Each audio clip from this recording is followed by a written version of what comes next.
Muted. Hello, and welcome back for real this time to this week's episode of Orphaned Blood. Unmuted this time. Thank you very much for joining us, and I hope you're excited for what is going to be a wild adventure as we begin to reach the next arc of our tale. So I hope y'all are ready for what is going to be certainly an intense, a chaotic time. And we may indeed see some consequences for the actions that our players have taken, and more consequences that will come for the actions they will take. I hope you're excited, because things are about to get wild. With that, we're going to jump to some introductions. We're going to start off this week with Yampa. Yampa, tell the lovely people who you are and who you'll be playing. Hello guys, Yamba playing Carlos the Cocaine Fiend Bias. Always hyped to be here with these amazing people, and stay hydrated. Stay hydrated. It's an important thing. Up next, Tone. Tell the lovely people who you are and who you're going to be playing. Hi everybody, I'm Tone, and I am playing Vega de Leon. Very nice. I'm super excited for that. And I'm hydrating. Always going to be hydrating. Up next, Emiko. Tell the lovely people who you are and who you'll be playing. Hello, I'm Emiko, and I am playing the Punching Bruja Vampire Sage. I am very curious of what's going to go down this session. Certainly going to be interesting. Up next, Cleansing Rain. Tell the lovely people who you are and who you'll be playing. Hi there. My name is Cleansing Rain. I'll be playing Beauregard Thibodeau LaFontaine III. I'm excited to be back for our weekly session. This is look forward to Thursday nights above all this right now. So very excited for it. Yeah, very nice. This is going to be fun. I'm always excited for this every week. And Hey there. just in time, we are joined by our lovely guest for this part of the arc. Caleb, why don't you tell the lovely people who you are and who you'll be playing? Another villain, playing Gabriel Newsom, the Ventru, trying to help these orphans along their way throughout the night, showing them how the Camarilla operates within this city. Very nice. And with that, hello, I'm me, Mark, aka TheCatsMeow. I will be your storyteller for tonight's evening, and I hope you're ready to watch things unravel as we start off this week's episode of Orphaned Blood. Let's start off with a bit of music.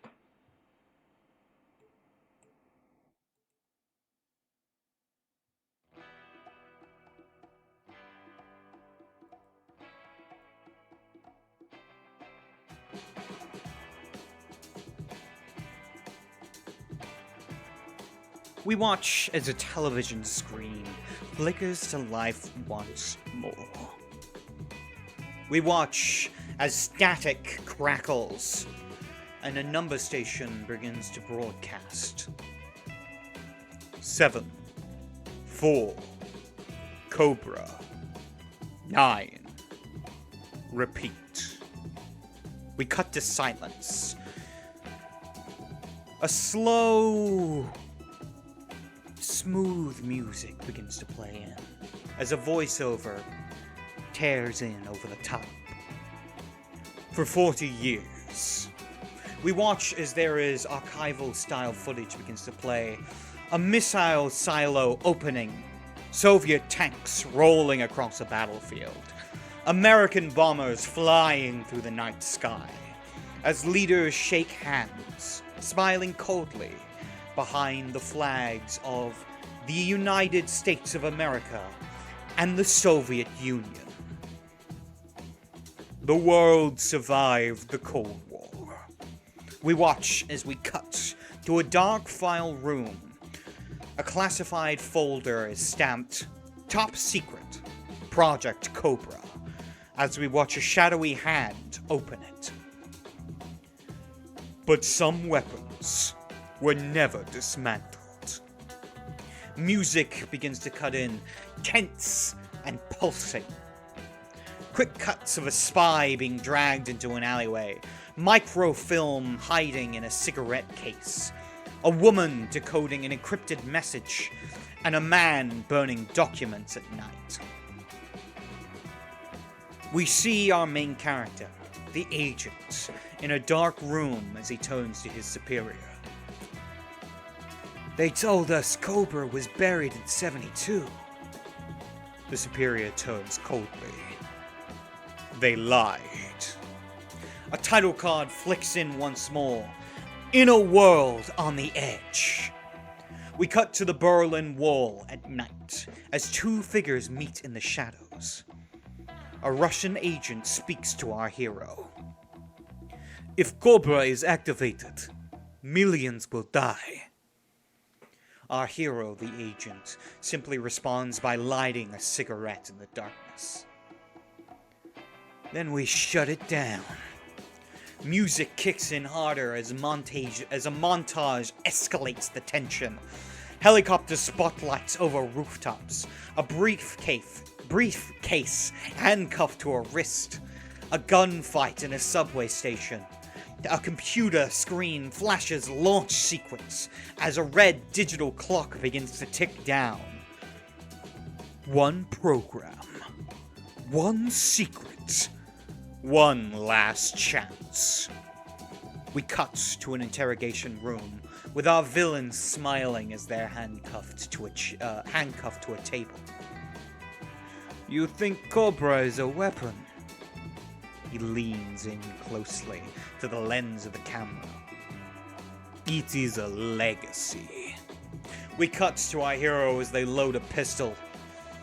Not anymore. A title guard pops into frame once more.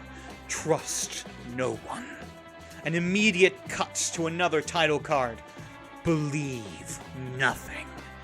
Our final montage kicks in rapid fire as we see a car chase through Prague streets, a fight on a moving train, files scattering in the wind, lovers parting at a checkpoint, and a missile silo door begins to open.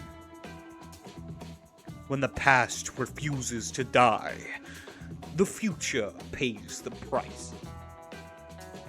A quiet moment as snow falls. The hero stands alone at a boarded fence. If we fail, history will repeat. He looks down before looking up once more, his eyes steely cold. And if that's the case, we'll rewrite it. With that, there is a big musical hit as a title card kicks in, metallic and slow motion. Legacy of the Cobra. The Cold War is over. A missile ignition flashes. Or so they thought. Coming soon. Rated R. Radio static fades out. As the TV screen begins to play the regularly scheduled broadcast. With that, who would like to lead this week's recap of last week's episode? I got it. Also, I welcome got in, it. Raiders.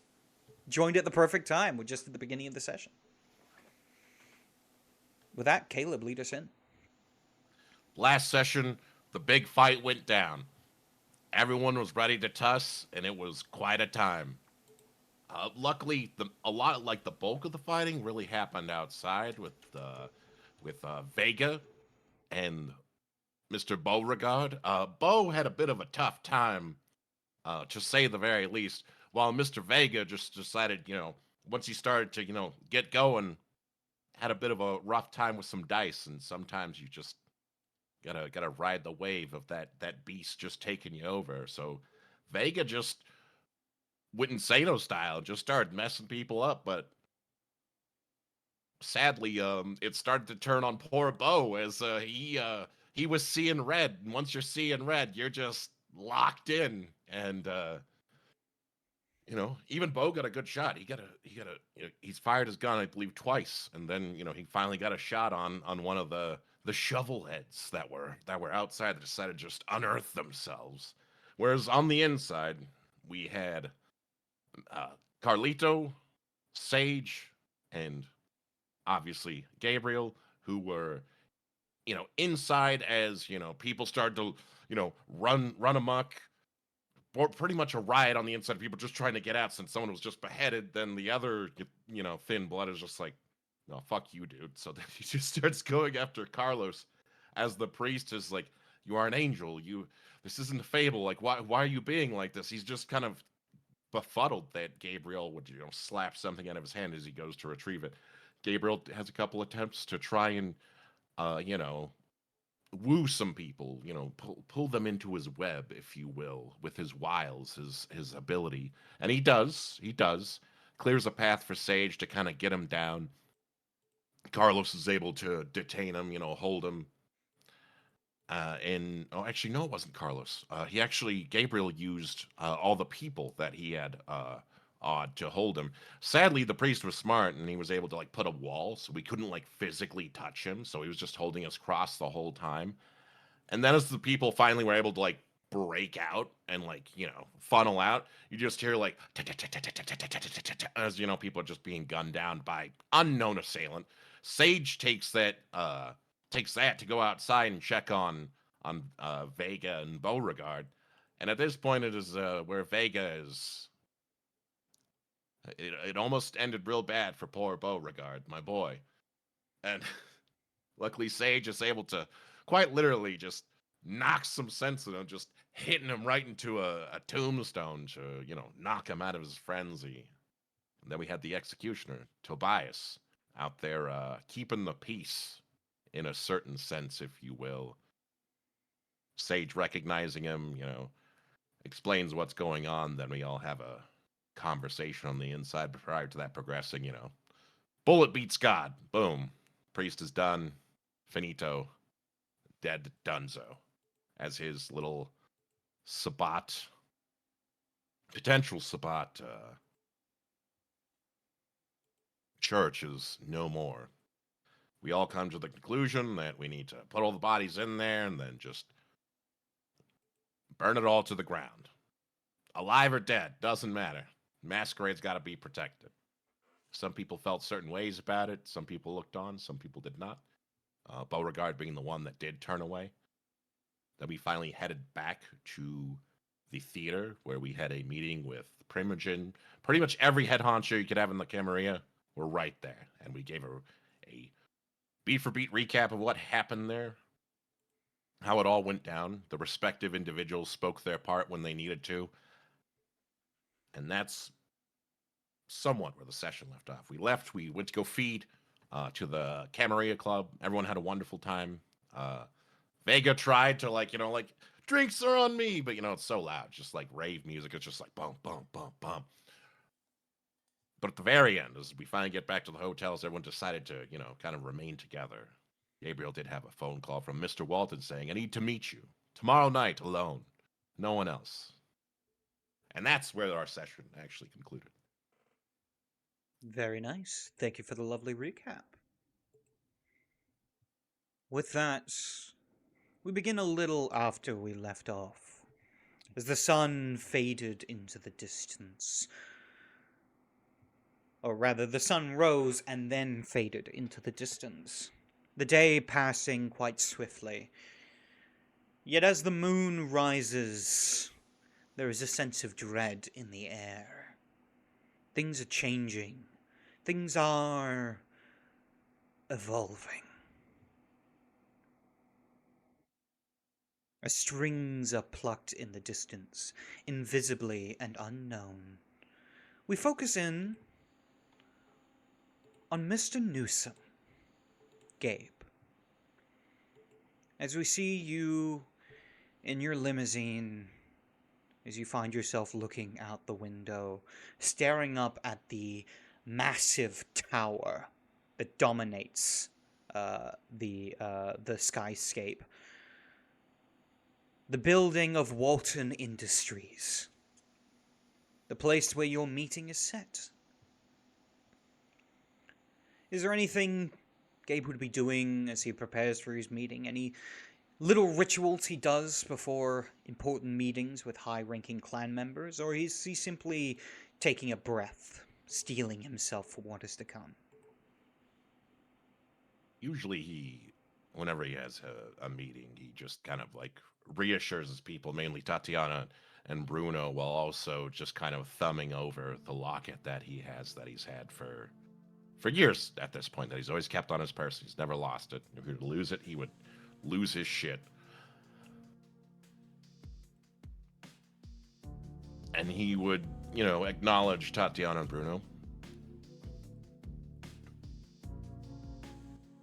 I know I've said this multiple times, but if I don't come back for some reason, I want you two to live the best life you both possibly can. For me, at least. I've become far too endeared by the both of you, and we have been together far too long to not have some sort of bond, be it somewhat one-sided to say the least. That Tatiana would turn to you and go, "With respect, sir, we will serve you to the end, no matter what." Yes, but don't do anything foolish, then. Foolishness is not rewarded. If anything, find someone of status, someone who will respect you like I've shown the both of you respect. And if they don't, then go fuck themselves. You can find someone better. Of course, sir. But I believe I will be back. Can't be killed that easily, I suppose. There is no one better suiting to surviving than you, sir. That's we both know for sure. You'll nod and smile. Well, I best not dawdle and let him wait any further. Mr. Walton has a penchant for punctuality, as do I. And I hate being late. Of course. Feel free to drive around, do whatever you please, and it'll be a while. You know how long it takes. Of course. You are ready for us to return to pick you up? Simply send us a message. With that, Tatiana gets out the car, walks around, and then opens the door for you.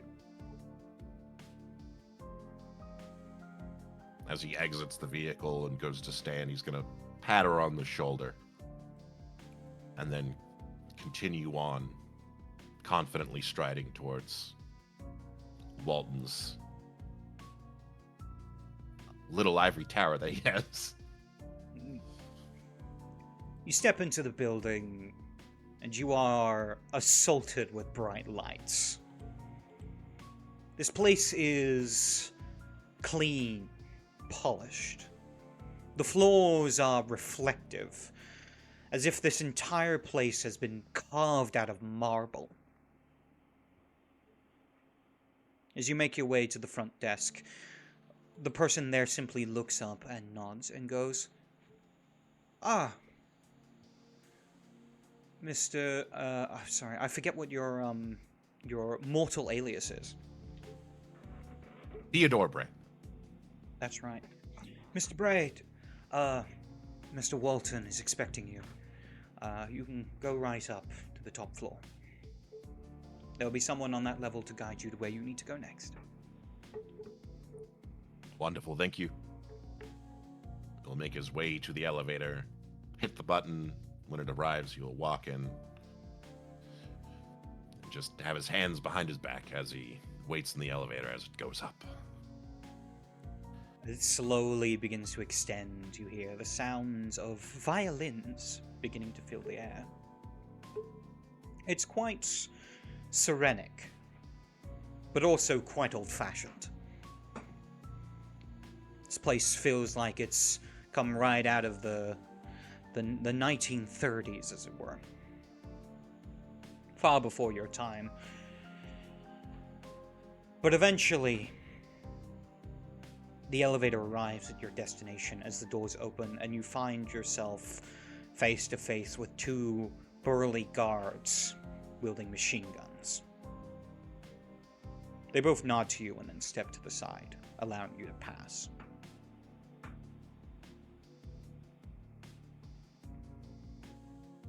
He will pass by the guards as he continues down the hallway to be guided to the next location that he needs to go to. As you do, you eventually find yourself face to face with a familiar figure. This is Harold Quinn. Last you saw Harold Quinn, it was through the security footage of a hotel in which he was seemingly having a quick discussion with one Mr. Cross hours before his death. He simply nods to you and goes, "Mr. Newsom, this way, please." He will simply quietly nod and follow as he leads on. You watch as he leads you through numerous doorways and security systems. You can see that there are guards everywhere, each armed with these high-powered machine guns. You are unsure if this was prepared specially for you, or if this is a constant in places like this. Nonetheless, you find yourself brought to a room. The door itself has a lock on it, to which you see Mr. Quinn takes a key to unlock it, allowing the doors to open before he gestures for you to step inside.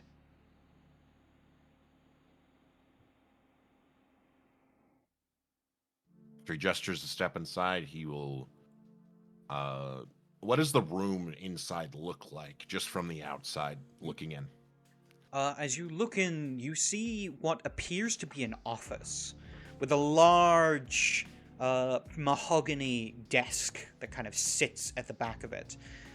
And you see a man sitting in a chair that you recognize as Mr. Walton, his large form overtaking this kind of large office chair he seems to be sitting in.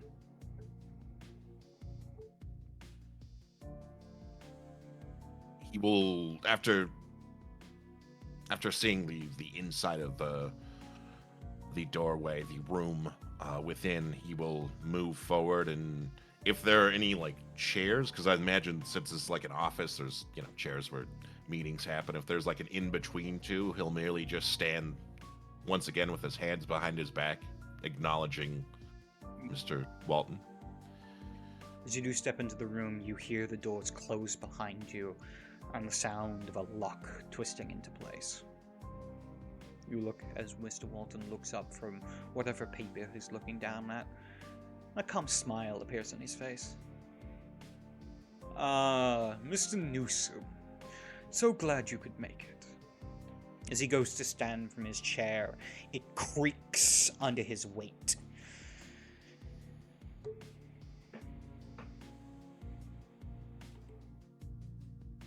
Pleasure to see you as always, Mr. Walton. Please, take a seat. To what? As he seems to walk over to a small table on the side. He'll take the seat, which is easier to look at him adjacent, eye to eye. You watch as he takes what is like a crystalline decanter of some sort and pours out the deep brown liquid that is within it within two crystal glasses. He brings them both over and goes, "This is some of the finest whiskeys."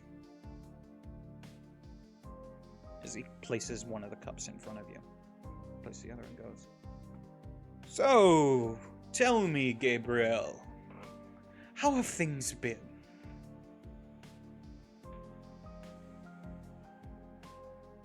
Besides the little scuffle last night and the rude, impudent Anarch who ruined my fucking limousine, I'm perfectly fine, peachy keen. Wonderful.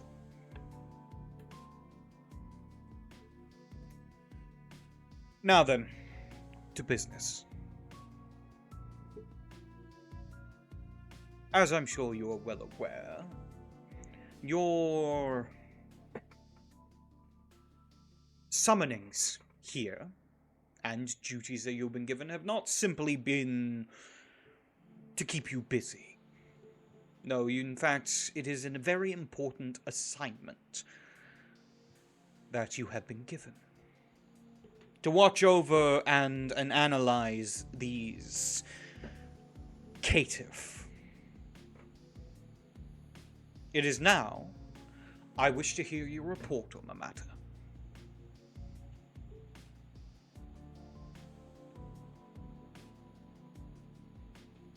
So first impressions were rather interesting for me, because initially I thought they were a rabble of group who barely understood the idea of manners or any decorum, and I honestly thought it was going to be a very... Unless we're speaking about Mr. Beauregard, he's wonderful, actually. He has the best manners I've ever seen of an individual I've seen. Semantics, though.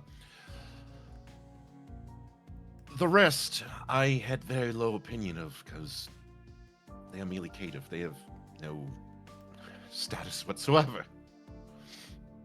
They have about as much status as a thin blood, if that. Regardless of that initial assumption, they are all very resourceful. They all have a set of talents that are beyond useful. In fact, I would say they're, even though they can be a little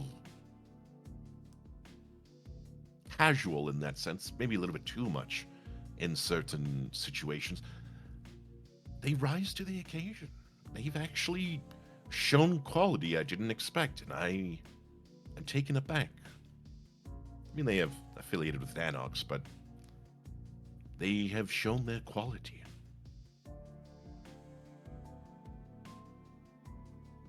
I see. So you believe that their qualities would be a worthy addition to the court? I would say so. Maybe a couple more outings just to confirm, to make sure in other scenarios that they adjust just as well as they already have, then yes. Once again, the manners are a bit of an issue, but I see. neither here nor there. Well then, I'm afraid to inform you, Mr. Newsom, that you may not have all the time you desire for this, as I have a request from the prince himself.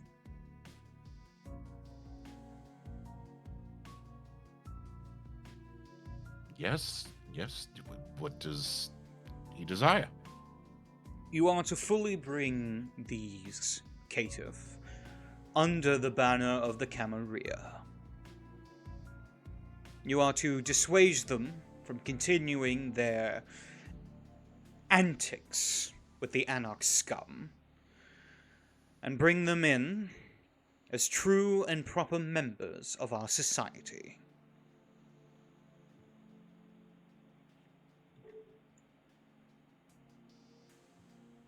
And may I ask, if they decline,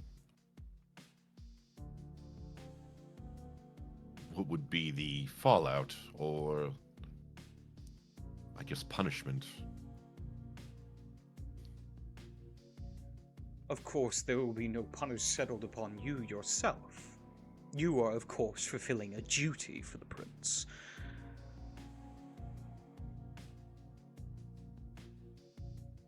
but I think you know what happens to traitors and those who refuse to fall in line.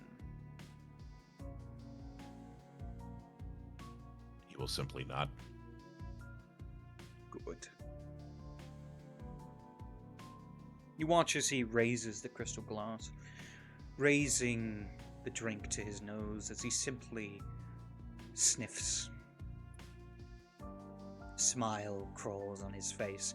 Probably the first genuine smile you've ever seen of him, before it returns to the platitudes that usually fall upon his maw.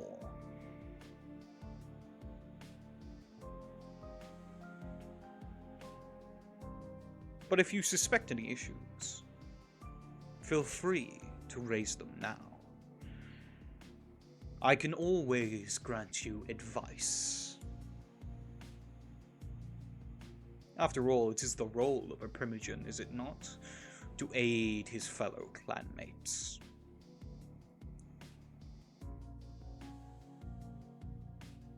I can't think of anything in particular besides the Anarchs. That's really it. They have a bird, but it all depends how you feel about birds, I suppose. They left it in the warehouse? Mr. Newsom, I could not care less about pets. Of course, yes, sir. No, none that I can think of. Good. Other than that, they should be suitable, yes. Wonderful. In that case, you have the request that has been placed upon you. And do know that the prince is watching very carefully. Of course. At the moment, he is pleased with the progress that is made. I suggest you make efforts to ensure he stays that way. Will do. You can count on me as always. Wonderful. With that, Gabe, you are dismissed.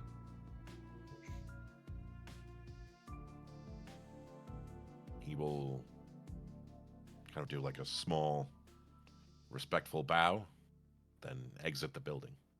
Or exit the room, down to the hallway. As you make your way over to the door, you hear it unlock. As the door is opened once again by Mr. Quinn, who simply looks to you, nods. He will give him a nod, acknowledging him, then move on past him to the guards, to the elevator. As you get in the elevator, Mr. Quinn simply looks to you and goes, Mr. Walton is very impressed with what you have achieved so far. Do not disappoint him.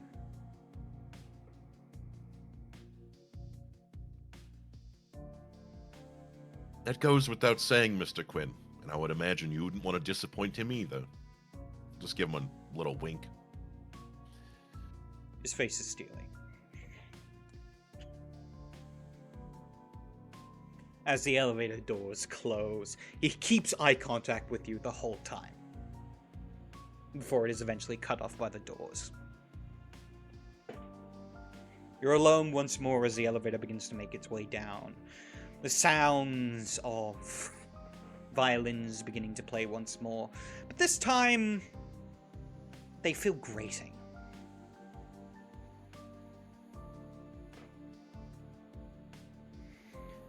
Eventually, the doors open on the ground floor, and you can make your way back to your vehicle.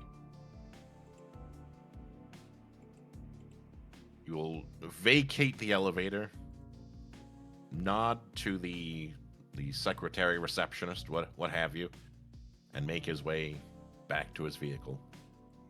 And he will message his people in his limousine. They arrive within the moment. Tatiana standing, opening the door for you.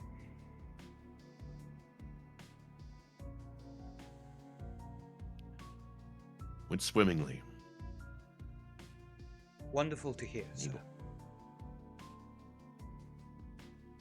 He will make his, find his usual spot within the limousine and get comfortable. And As you sit in, before the door closes, actually, Tatiana leans in and goes, "Oh, and sir, perhaps something that might occupy your time during the ride.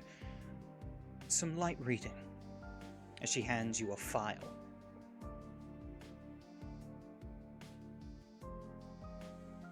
we'll take the file and open it. When she As you closes the open door. it is all the information you requested on the Anarch that damaged your vehicle and your pride.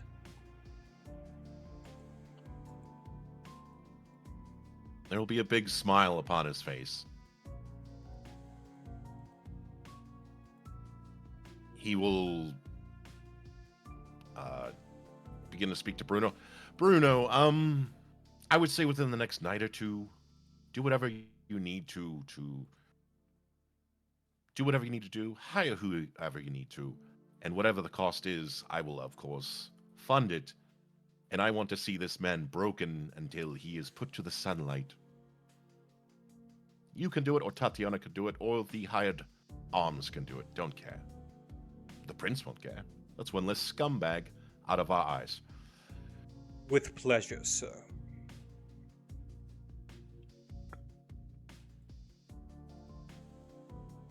And with that, the vehicle begins to make its way off into the night. And with that, we'll cut over to a different perspective as the night begins once more. This time we focus in on Sage. As Sage finds themselves at the Anarch hideout. Spend a point of blood to get up from the spend a night. point of blood to wake up. She wakes up in, I'm guessing, one of those strange storage rooms. The one that the group used to call home until just, I think, been less than a week. A few days or to a week ago. She gets up and then, I guess still by muscle memory, if there's any, like to stretch as if to maintain just even the slightest illusion that she's slightly alive. Dead muscles, I don't think, need stretching though. But yeah, she heads out to find Vandal. Considering that Vandal said to meet up. Make your way over to Vandal's office. As you do, you see what is like a big tough biker type that kind of stands at the door and looks to you. He simply nods and steps out of the way, allowing you to go through the door. And Sage steps in. How does Vandal look right now? You see Vandal is sitting back in what is a beat-up looking office chair behind a very damaged and carved desk. You can kind of see, instead of a nameplate on the front of the desk, carved into what perhaps once was fine wood, is the words Vandal. Is Vandal also a wall puncher? I have to ask. Oh yeah, there's like behind him the what would be the term for the walling? Actually no, it would be like a Drywall? sheer I was thinking drywall, however, there's probably drywalls on the sides that have holes in them. But behind him is this large brick wall that, similarly to the drywall, has large holes in it. Oh, a brick wall. And you see Vandal kind of leaning back in a chair, a cigarette in his mouth. His mohawk is dyed this deep maroon color. Sage steps in and just kind of casually says, "Hey Vandal, you said you wanted to tell me something?" It's a bit cautious. She looks a bit cautious, like kind of like a little bit suspicious, but tries to loosen up. Whirls around in his chair as it creaks, looking to face you as he kind of stands stepping around the desk before just kind of taking a seat on the front of it. Yeah, I want to talk to you about something. Is there a seat for Sage to sit in? Or is just No, gonna stand? there's no seats. You're standing. The difference. There's like a between the two broken chair in the offices. corner, but there's nowhere to sit. She will just stand. This looks like it was Yeah. probably once like a foreman's office that has long since fallen into disrepair. There's like a window that And- looks out that's like broken and cracked. And into further disrepair as well. So, what did you want to talk about? Don't fucking interrupt me. Oh.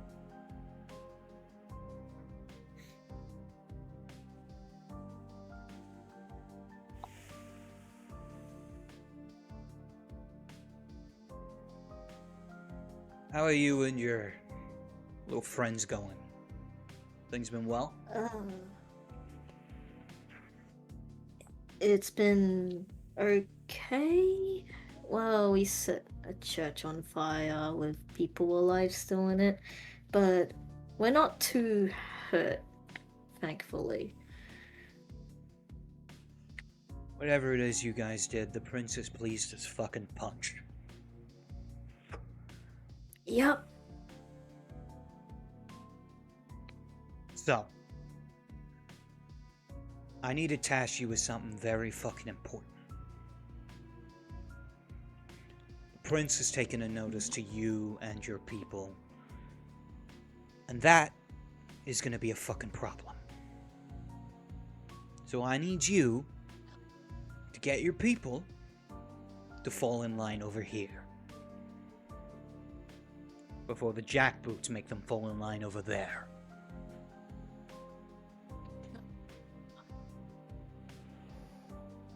Okay. So, how do we officially say we're a part of, well, here, the Anarchs?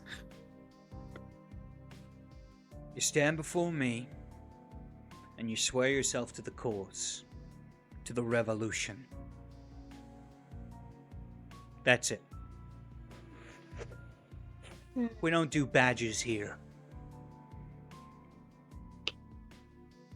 And if the others get convinced to not join the cause? Fuck them. Revolution didn't need them anyway. But if you if you care about these people, you will convince them. Because that, Right. the fucking ivory tower, it's no place to be. Not for people you fucking care about. I also like this place much better than the Camis, but I do fear that the group is probably going to be split up over this. I know I can get Vega, and maybe Carlos. I don't know about Bo. Bo never really liked this place, I assumed.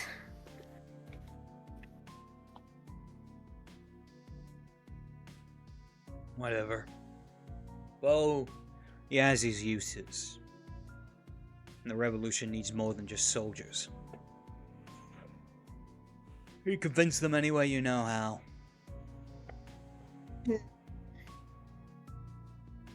I'll do it. Although, there is one thing. You know of the person that... what's the Ventry Primogen's name? Mr. Walton. Mr. Walton? Walter or Walton? Mr. Walton. Mr. Walton has another Ventry... Gabe Newson looking after us.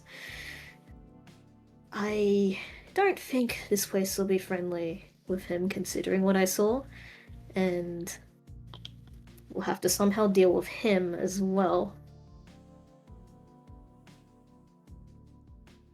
I honestly couldn't give two fucks about some blue blood. Blue? Whether he's Walton's pet or not. All right.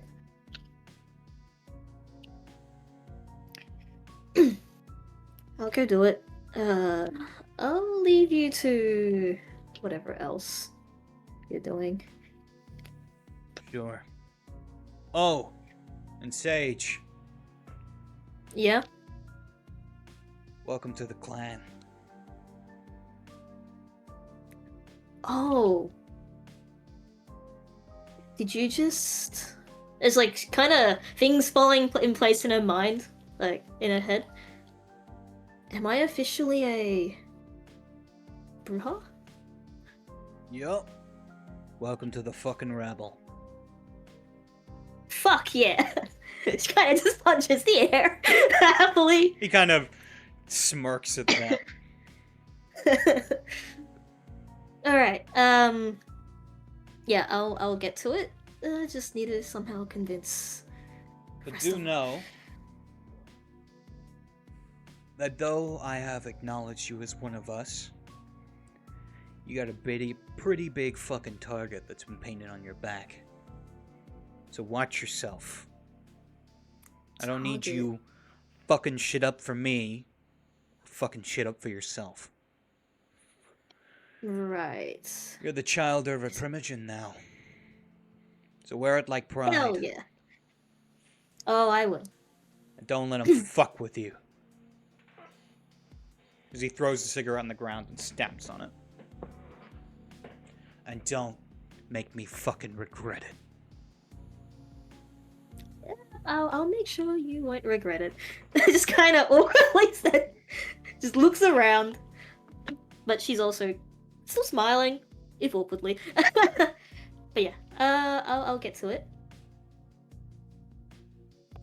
Good. We'll get them to join the cause. So I'll see you when I see you. Sage, Yeah, get the fuck out of here. Sage will begin to leave. As he Walking goes to light up briskly another out. cigarette.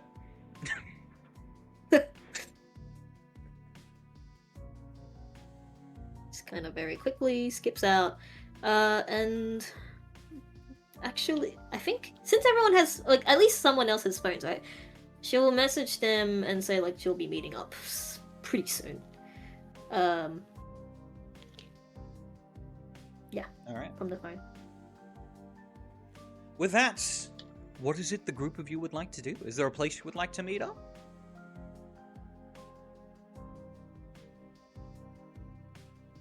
Yeah, we gotta meet up for breakfast. Alright. Do you meet The up at a old private club. location, or do you meet up at the club? Carlito, Bo, club. Yeah, if the club's an option, I'm definitely at the club. And Bo. Yeah, I suppose he would feel bright and social this morning. Okay, I'll drive, but you have to pick which one. Which club? There's- What's the? Definitely not El Dorado. What's the? I keep forgetting. The Renegade. Anarch bar is called Renegade. The Camarilla bar is called Temptation. Renegade. Yes, how's about we visit Temptation again? Renegade. We are Yes, always at that rundown shamble of a club. But it's a lot more cooler. Or cooler? A lot cooler? Yeah, that's the word. Yeah. A week on Bourbon Street, and you would be in heaven, I suppose. Alright then. With that, you all managed to meet up at Renegade. Gabriel, I'm going to assume that you would, through either your own ways track down or through communicating with them, find yourself at the same location. Of course, yes, most definitely. With that, you guys find yourself meeting up together at Club Renegade. At this time of night, the place is just starting to fill with people, as well as other kindred. But they are few and far between this early in the night.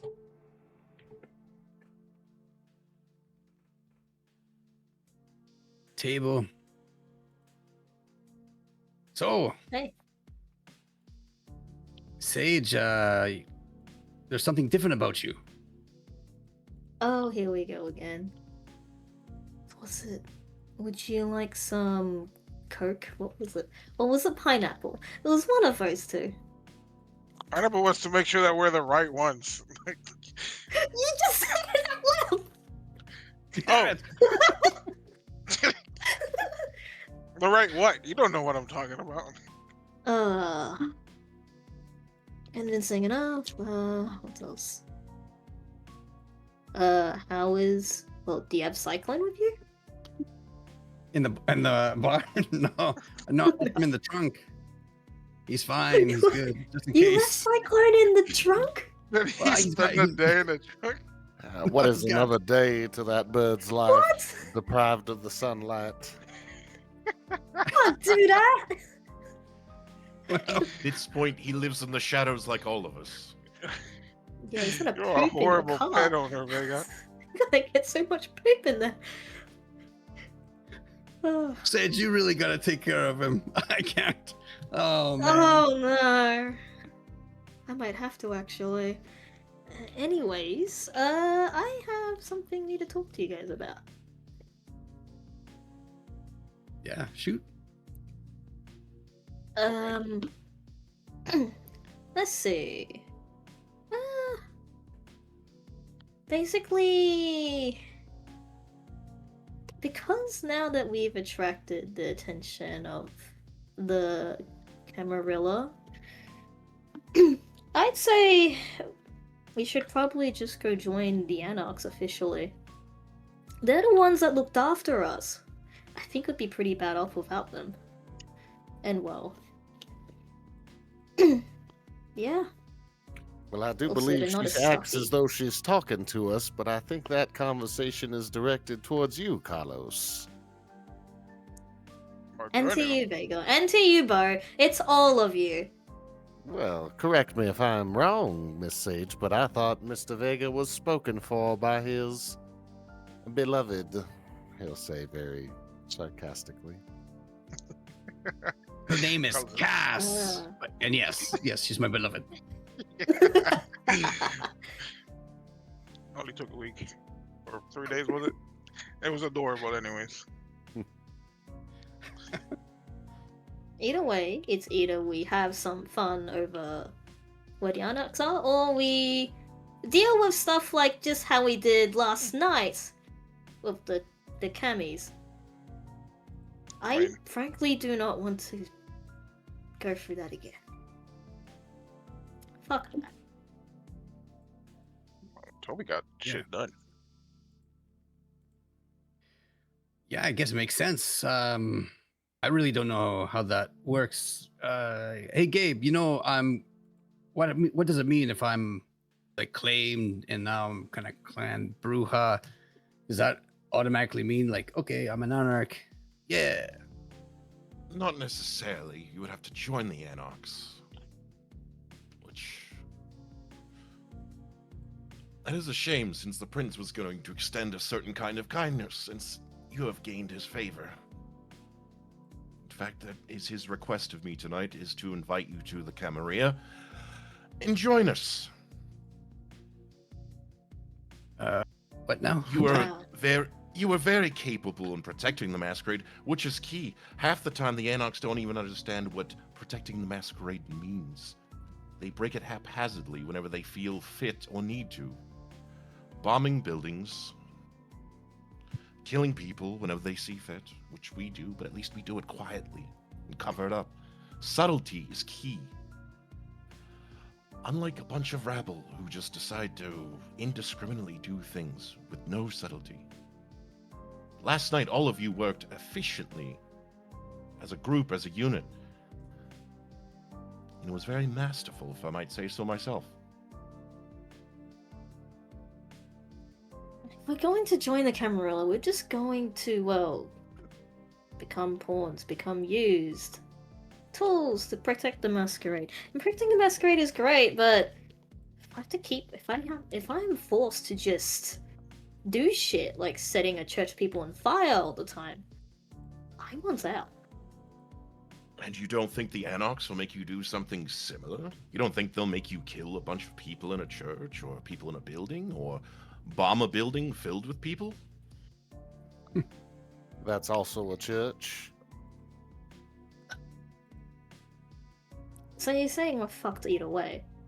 Absolutely. Well, It But all help me in depends how you understanding, play. what is there a difference between the Anox and the Camarilla? I thought that the Camarilla was sort of this governance that we all adhered to. That both Mr. Vandal and Mr. Walton and Miss Mercer all take a knee to is what's referred to as the Camarilla, is it not? It is a governing body, yes. But it is your choice to.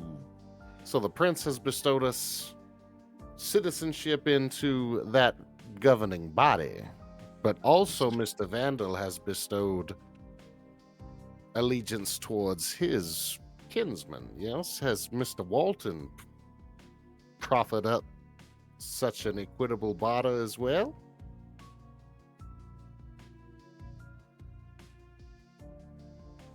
Yeah, Gabe. I'm just kidding. Take some drink.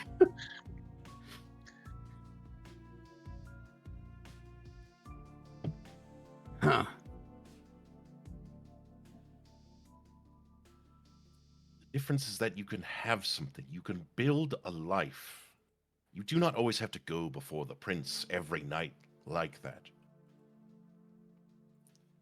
That is not the usual thing that we do on the regular.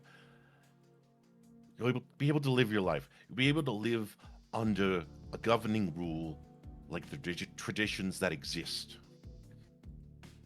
You don't have to worry about getting swept to the side. And once you build your own affluence, once you build your own reputation, you could be seen just like you would be in the world. You can either fight for your life in the streets or fight for your life with at least something. I'm not going to discredit that they may have treated you like people. It is a game you play with the Camarilla. It is not meant to be easy. Nothing's meant to be easy. Since when does life hand you something with a silver platter? Never. Not once. Not the slightest.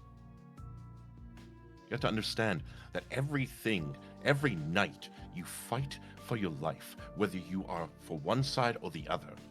But you also have to think about your own self-preservation as well. I'd rather not live in the slums. I trust the Anox over people in the Camarilla. Just going to Elysium, I feel like I was gonna get stabbed in the back.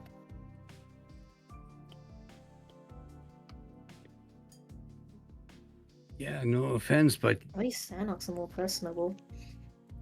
Oh, that's debatable. That's worse. wasn't it Hmm. Mr. Walton's guy that killed the, or we suspect did something? We never did question him. Yes, it was I think Gabe said it was Mr. Walton's. What was it? Ghoul? If I recall, I think it was mentioned it was a ghoul or someone underneath. Just checking. That wasn't out of character. I think that detail has gone beyond our reach of influence.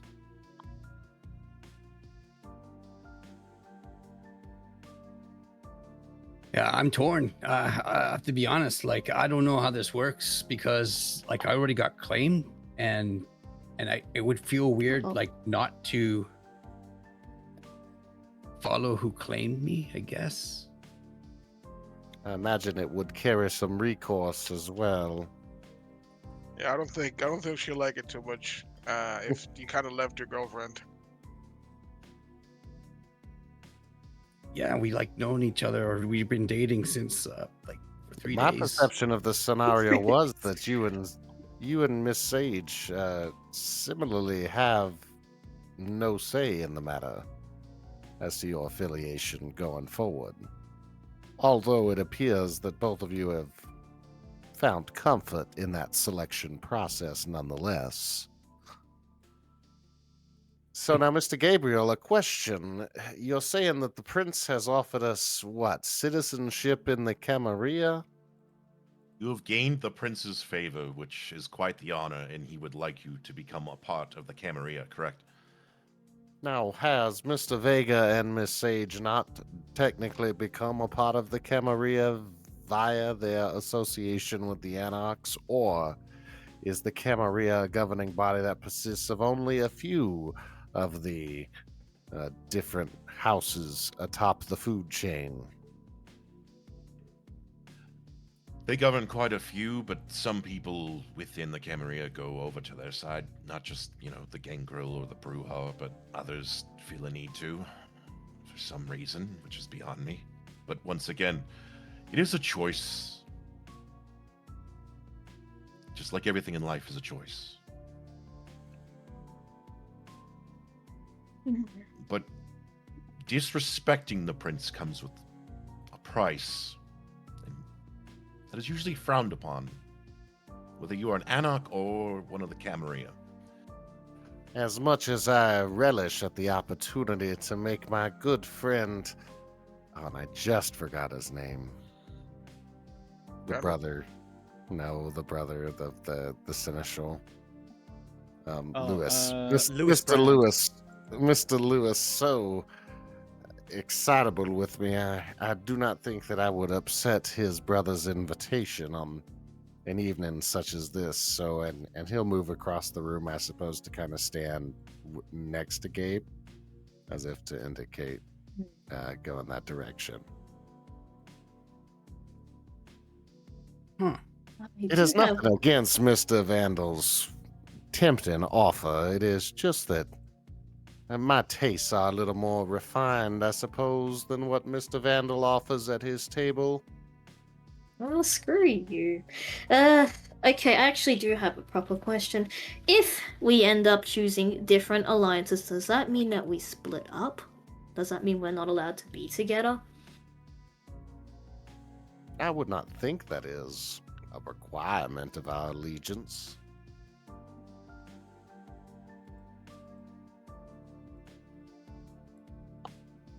We still I work imagine- together. I mean, we're the rotisserie, us together, right? Yeah, Indeed. with the rotisserie Okay. forever.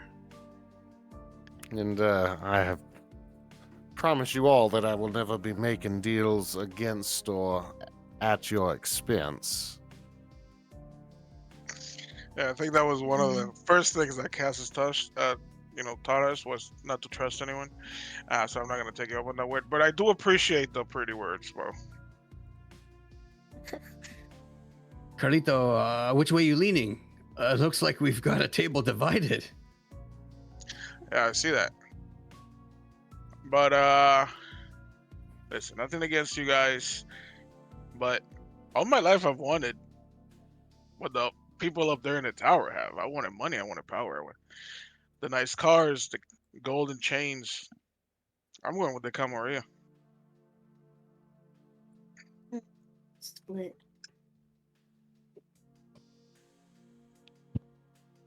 Now, what is scary, brother, yeah. Mr. Gabriel, is I have a scary thought has occurred that I wonder if Mr. De Leon and Miss Sage were not spoken for already, if they would be refusing of your offer still.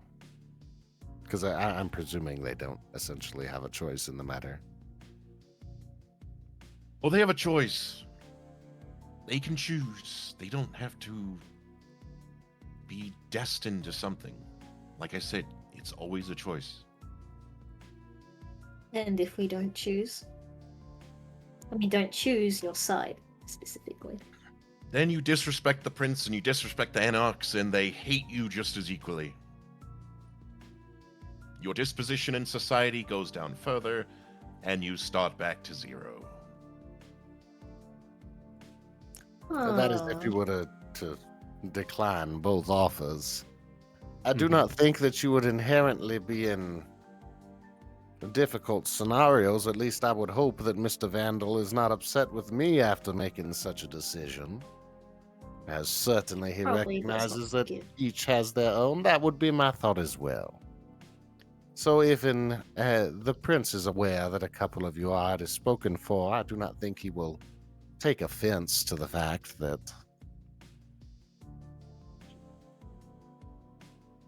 No, Perhaps- actually, my question was specifically if I don't choose the Camarilla, what would happen? And you've seen how we interact. You've seen how the Anarchs act towards me, and you see how the Camarilla act towards them. Traditionally, that's what it's always been. I imagine there are those that do defy it, which, if you have a bound friendship, I imagine you can meet in secret, but secrets are so easily found out in these nights. As you can clearly tell. I mean, you can meet in a neutral ground like the Elysium, you can meet in a club, you can converse there.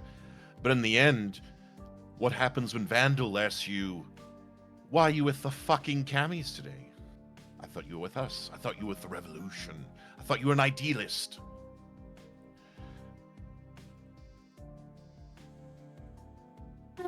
This is difficult. This is.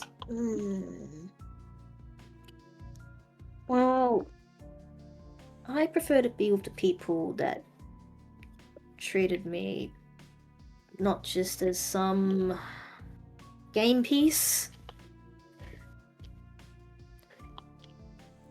So I'm gonna have to choose Anarchs.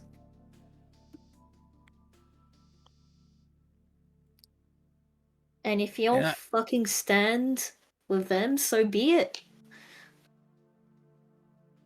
She And, has actually her fist ball, like, very tense. See, Sage. And I gotta go to the bathroom. And he's just gonna get up and he's gonna walk towards the bathroom. The tension is slightly broke from that. Paige is actually just kind of surprised. She tried to be cool, and it got broken. She's not very intimidating, so it's fine. Well, whoever doesn't know her, maybe. What? Everyone else, she is pretty intimidating. But there's no hard feelings. It's just business. I mean, plus they kind of chose not to kill us when we were made. That in of itself was a mercy. If the Anarchs didn't take us in, we'd probably be killed off by whoever's domain we accidentally stepped on. Well, regardless, we know that we're being watched. First it was Kaz, now it's Gabe. No offense, Gabe. The prince wanted us to do some dirty work, so I'm assuming the Vandal will want you to do something as well. And, well, like I said before, we're the rotisserie. We can help each other. We just do it on the down low. No need to be hostile.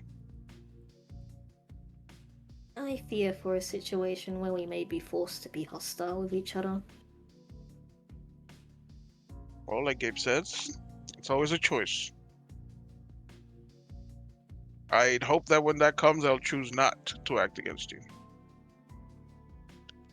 Likewise.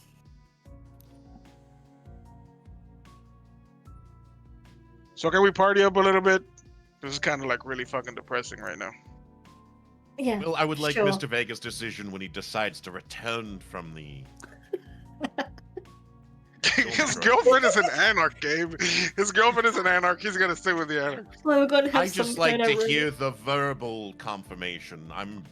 Call it a quirk. No, it would do for like that Julio and Romeo story, the one where they're like drastic lovers that die in the lovers end. on two different sides. That's such a cliche. Oh, but I love those stories. Yeah, Vega is headed to the washroom, Yeah, but he's we gonna cut make to a phone Vega. call. But Over at the bathroom. he's in the stall and he's dialing the Does Cass have a number that goes to voicemail? Oh, yeah, but it would go to voicemail. Yeah, I probably would. And then he'll call and he'll be like, "Hey, Cass, me. I know we haven't had a chance to talk in a while, but anyways, I know you probably get listening and really busy. But I could use your advice, and I know I don't even know what it means that you claim me and stuff. But, like the prince wants me to join all of us. Like I don't even know what that means. Anyways, I could really use your advice." And before he says probably like "love you," it goes beep. Your mess. Yeah. I'm like, oh. But that's what he'll say. All right. You kind of. And after a few moments, yeah, just in there, kind of thinking on that. Before you're interrupted With the by right- a knock on the front and goes, "Come on, man! I really gotta take a shit." Oh, oh my! And as that 1 minute, happens- man. Your phone goes off. Ding! You receive a message. Look at it. The message says, "Your choice is yours. Your freedom is important. I love you. You know where I stand. Best days of my life, and I hope for many more. See you soon."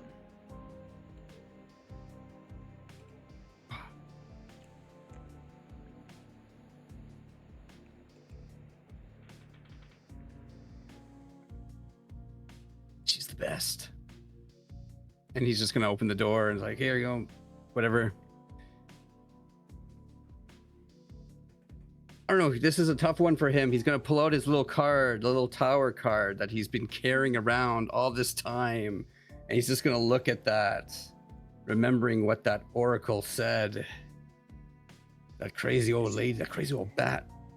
Focus in on it, and then you look up. The old woman's standing in front of you. Yes. Sorry, I didn't mean that old bat thing. Talking about someone Are you else. having trouble, child of Yeah. the vagabond?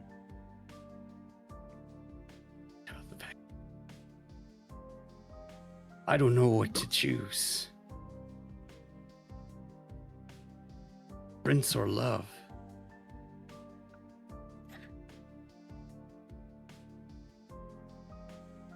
Advice. Can you give me? Why do you believe there is two choices? Because... Well, because two are presented? There is never just two paths to take.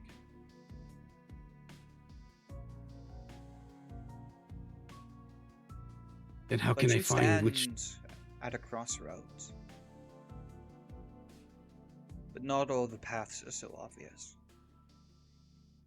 Some are hidden from sight, and some require you to tap into something deep within. The question is not whether you will stand as pawn to the prince or pawn to the anarchs, but whether or not you will accept the blood within or reject it.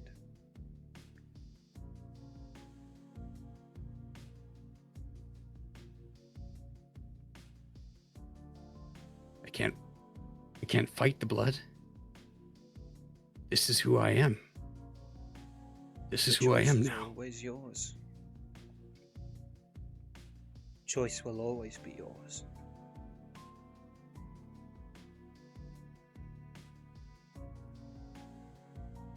But what is the blood saying? The blood has already spoken. It is up to you to interpret its words.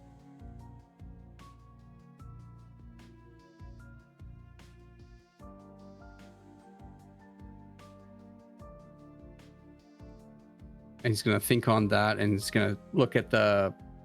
It's a picture of a tower, is it not? It is the picture of a tower with a lightning bolt striking it, and people falling from it as flames cover the landscape.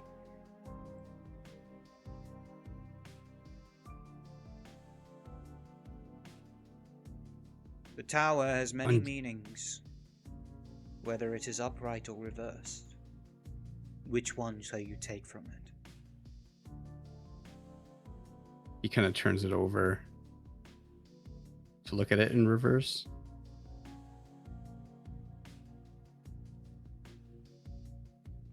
One day For the a Camarilla is moment, gonna fall. It looks as if the bodies that are falling from the tower aren't falling, but they're flying. The fire around them like golden wings, lifting them up into the sky, away from the crumbling tower below.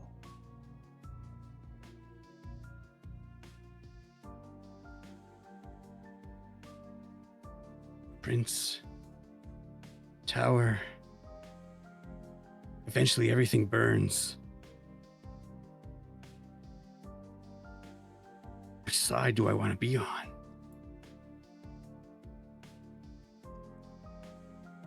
He just sort of smiles. Everything is gonna burn.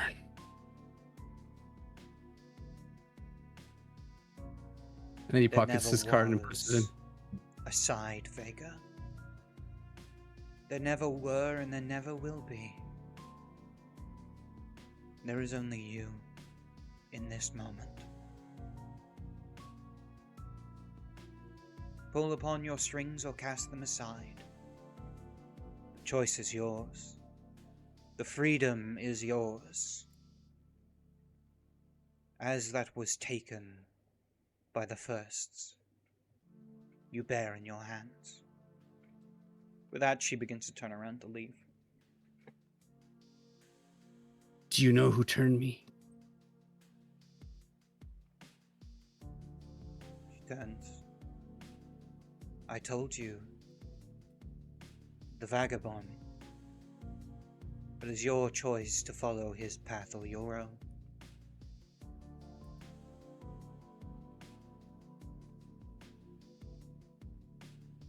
Okay. Vagabond.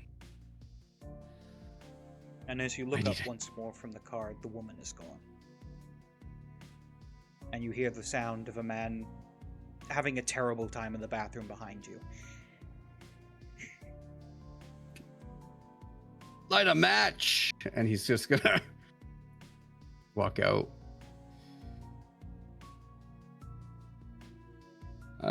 Vega's just gonna sort of slip out the back just for a moment, just to get some air. Alright? Make your way out the back into the alleyway. The quietness as the moon rises above you. He's just gonna look around. And he's just gonna kind of tap inside to his the fancy word for illusion. Chemistry. Chemistry. He's gonna tap into that.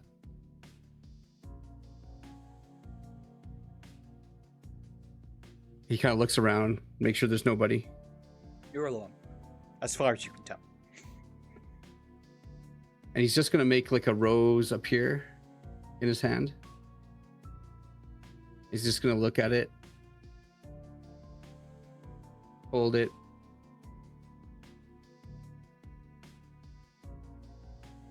and he's just gonna call out, like, "Are you there?"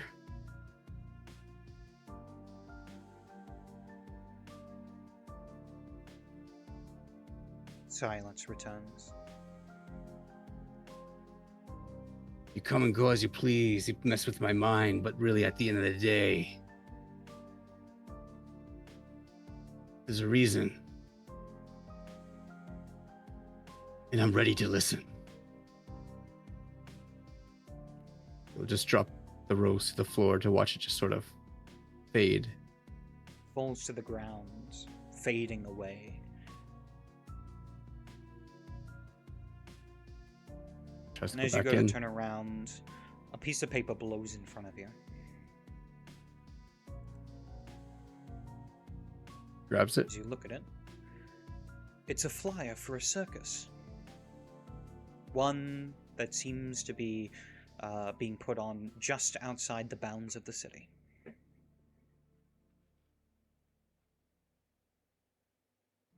says, You'd "Come sort of- one, come all. See the amazing illusionist."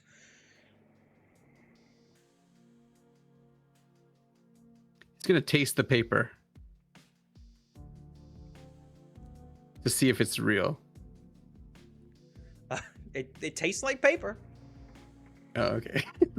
All right. He's gonna fold it up. He's gonna put it into his pocket. Yep. He looks around, and then he'll attempt to go back in. All right. You return back to the atmosphere of the club. And I walk to the table. Let's put on some more fitting music for it.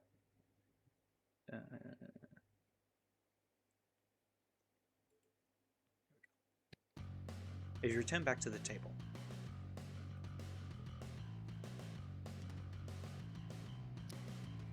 Hey, I was doing some thinking, and you know what? There's a circus in town. What? We should go.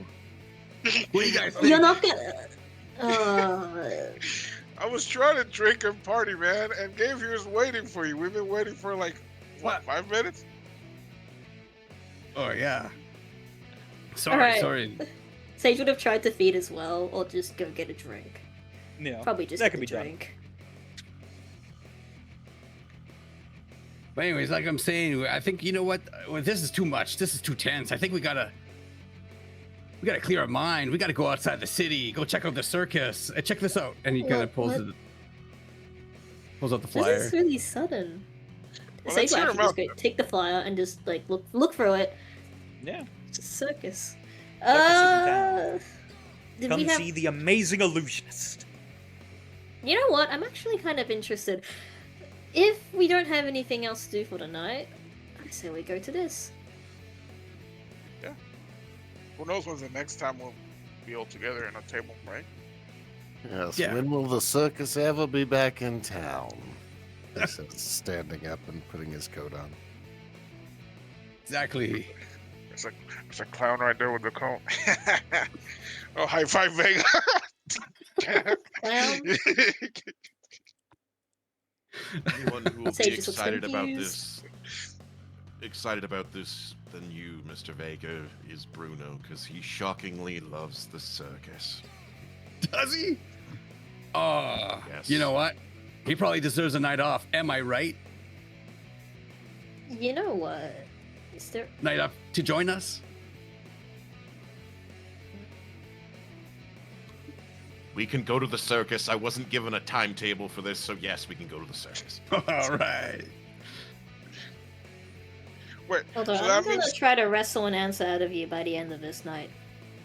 Yeah. I'll let it slide, but I will wrestle an answer out of you.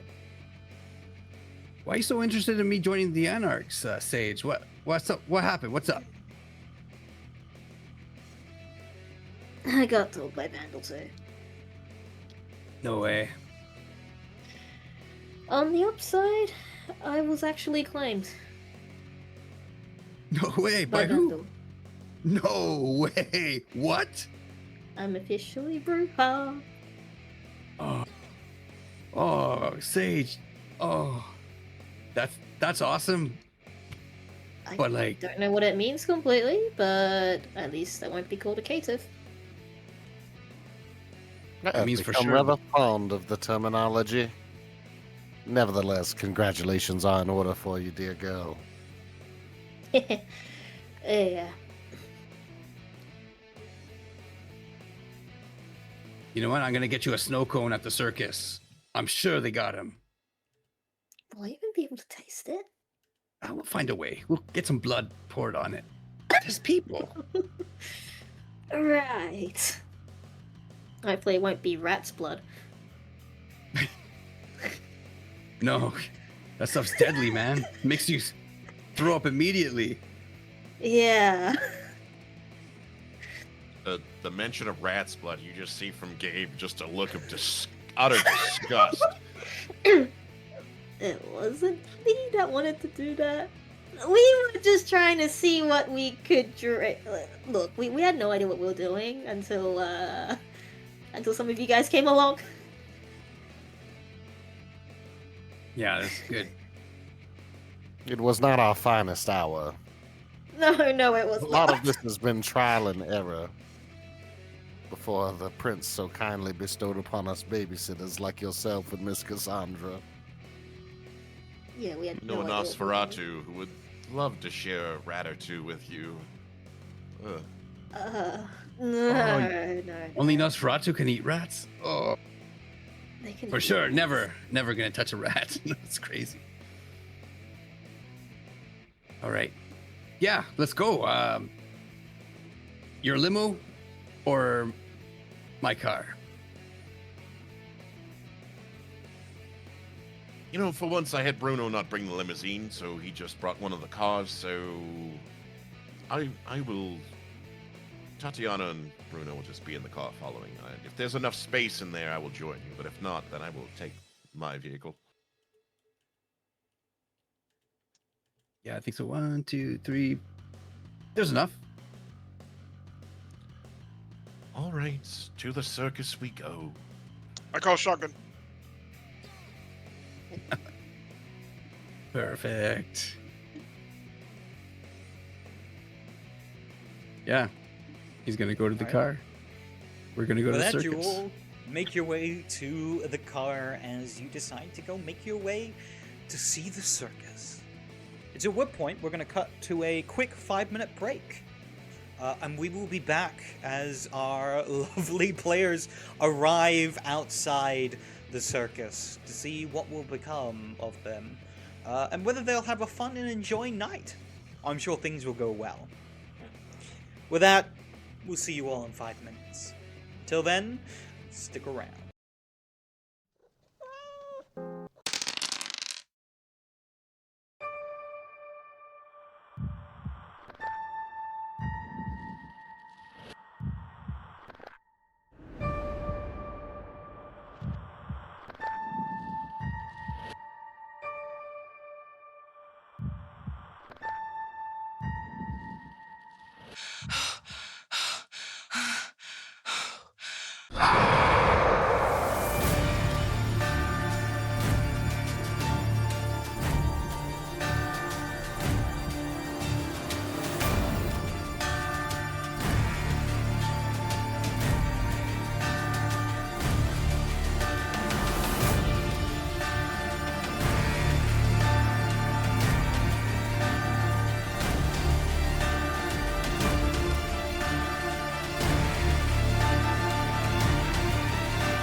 Hello, and we are back to Orphaned Blood as we continue where we left off, making our way to a circus.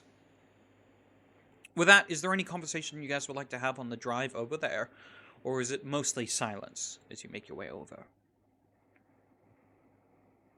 Carlito's in shotgun, so he's got the music choice and all that. Yeah, I'm putting some like era appropriate reggaeton, like probably Alright. Daddy Yankee or something. Usually just small talk. He's just not gonna be there, like just sitting there awkwardly. He probably goes to game like, so now that I'm a cami, my money goes up, right? So instead of what was it, like 10,000 a night, now it's 20,000, right?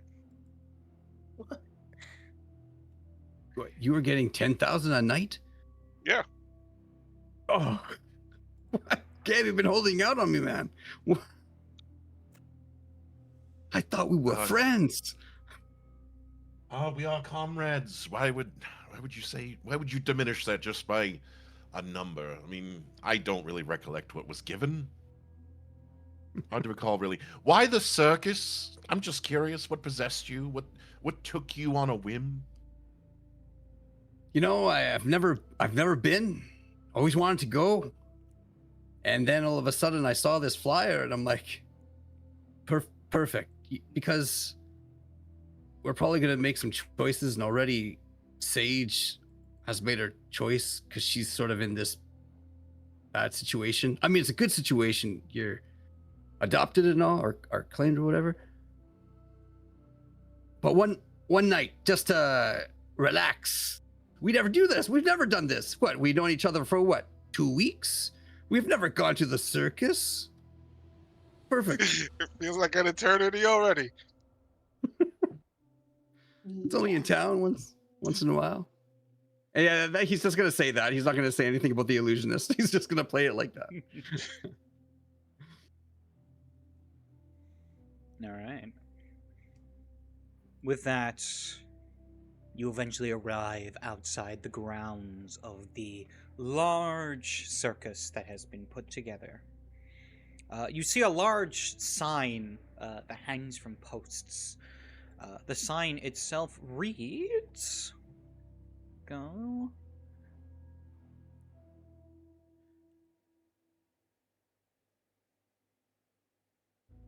The Mirage Circus.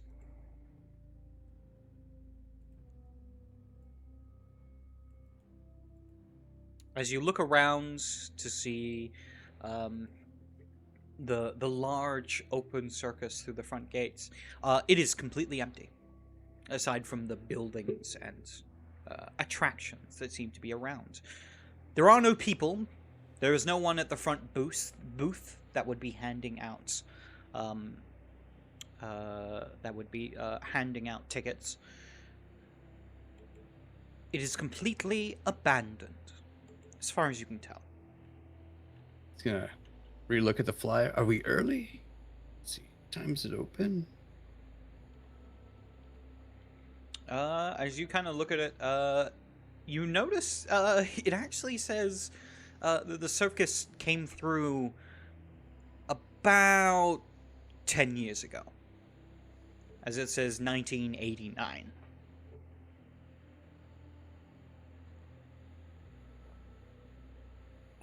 Oh. Huh. Sorry guys, I think we're 10 years too late. This is awkward. Yeah, yeah, it kind of is. Oh, what now? Go back? What's The gates are open. Do you want to go look inside though? It's kind of creepy though. But sure, I mean, just Are we stick together. afraid you're gonna find someone scarier than us out there, Carlos? Yes, Cass said that in the wilds there's like way worse things than us. This isn't the wilds. This is an abandoned circus. The Outside of complete the city. opposite. Well, to me, I'll go if you are going in, if only just to make sure nothing happens. We'll Yeah, be fine, right? Yeah, we'll be fine. yeah. I need to go in. This isn't another one of your again. You know what? No, You this might be place- onto something.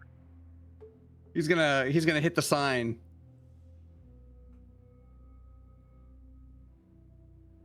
It kind of swings, and like part of like the chain kind of as it falls down a little. It's kind of like off angle, but it still hangs there. Nice.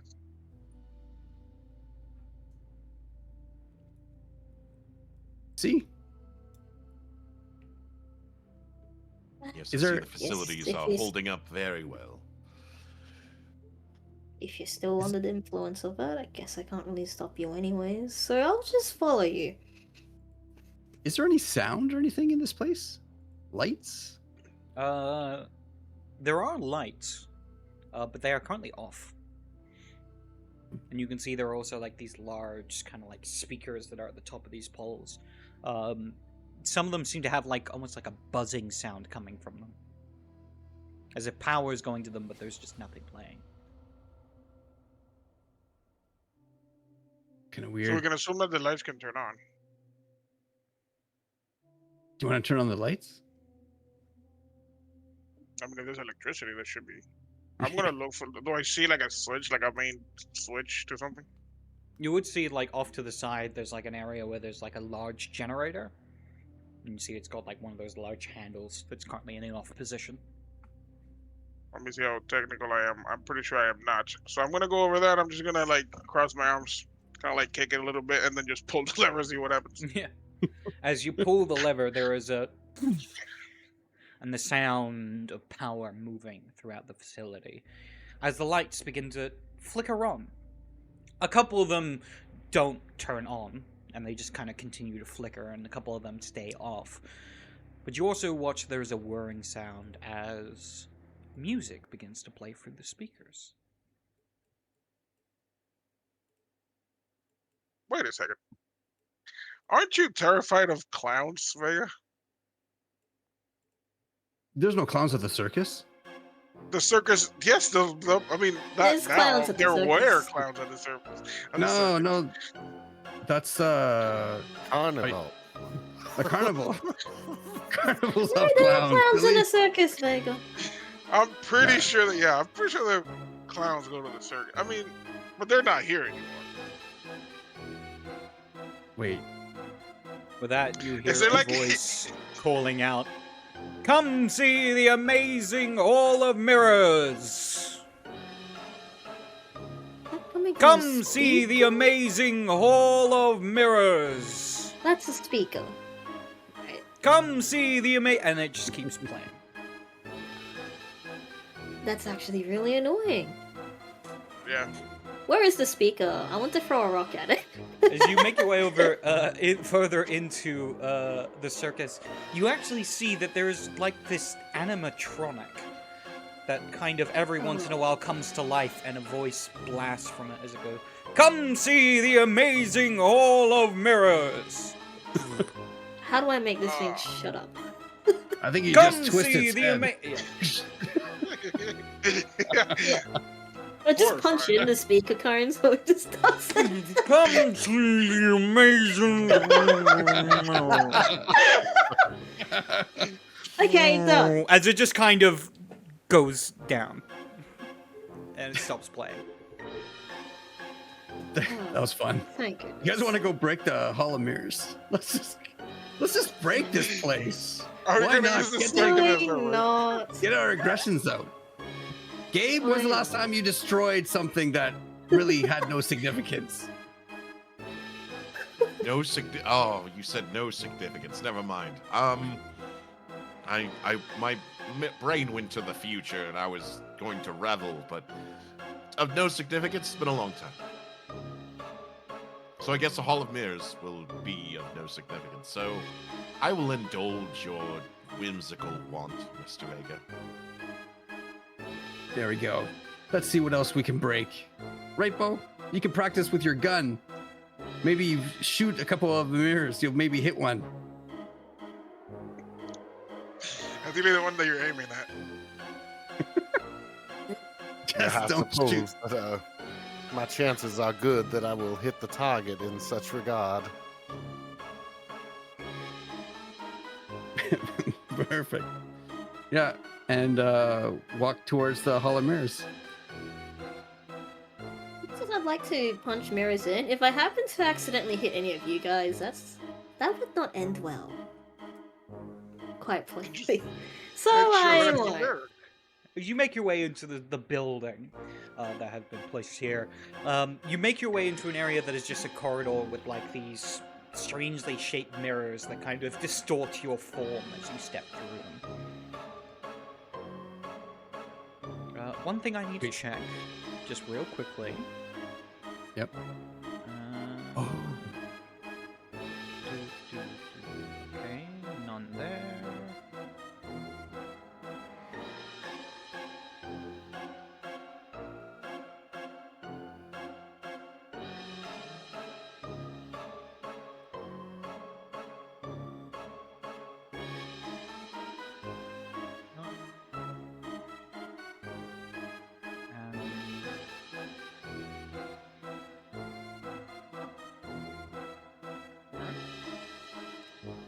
You all have reflections. Oh, I see. As you step through the halls. Hey, this one makes me look fat. And you'll just like, This one makes me look very wavy.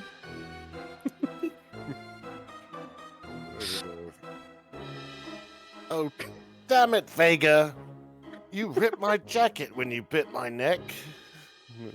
From the other night. See, there's like a I tear swear through it to- that you couldn't see originally. It's just- oh, This one makes my head abnormally large. You come across one mirror that is just blood red. Just a red Ooh. reflection.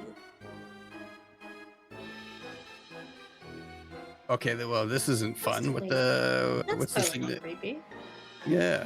This is not a horror house. As you look down, you can see written at the very bottom, "Portal to Hell." Ah, Nice. Let's not go anywhere near that. Oh, this is the one you shoot. You got to shoot this one. Yeah, and I'll stand way away behind him. yeah, I am not Be standing careful, anywhere. you might go to hell.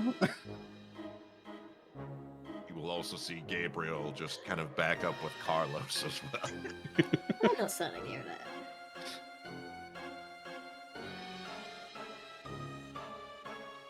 You begin to make your way through as you reach the section that has kind of a sign above it that says, "The Maze of Mirrors." Perfect. Let's go. I think we make a way through and then we just smash our way through. Do you want to try going through or should we just smash going through? What would you guys like to do? I kind of want to see this maze, see if we can make it without bonking our faces. Let's say play it before we break it. All right. And yeah, if they're going through, Vega will just hang back All right. a little bit, just like You'll- behind the line. Yeah. You all begin to step through the maze, trying to navigate these reflective halls. Probably there's a couple times where you find your hand connecting with a mirror without even realizing that there was something there. And slowly you continue to navigate through. Eventually, This is there's so a easy. I'm door. gonna run and then bonk myself into something. You feel like there's a pull at your collar, as if something is trying to drag you in a different direction to the others. Yeah, he's gonna look and towards the pole. Nothing's there. He's just gonna step in. You step through towards a mirror, moving through it as it seems to just disappear around you. As you do, you realize you're now standing outside. As you look up to see a sign that says, exit.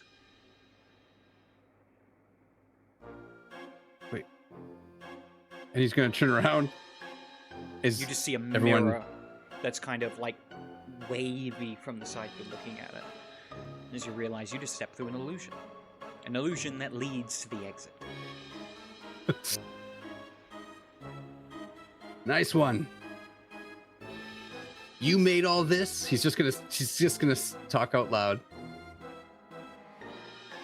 You watch as lights begin to appear on the ground.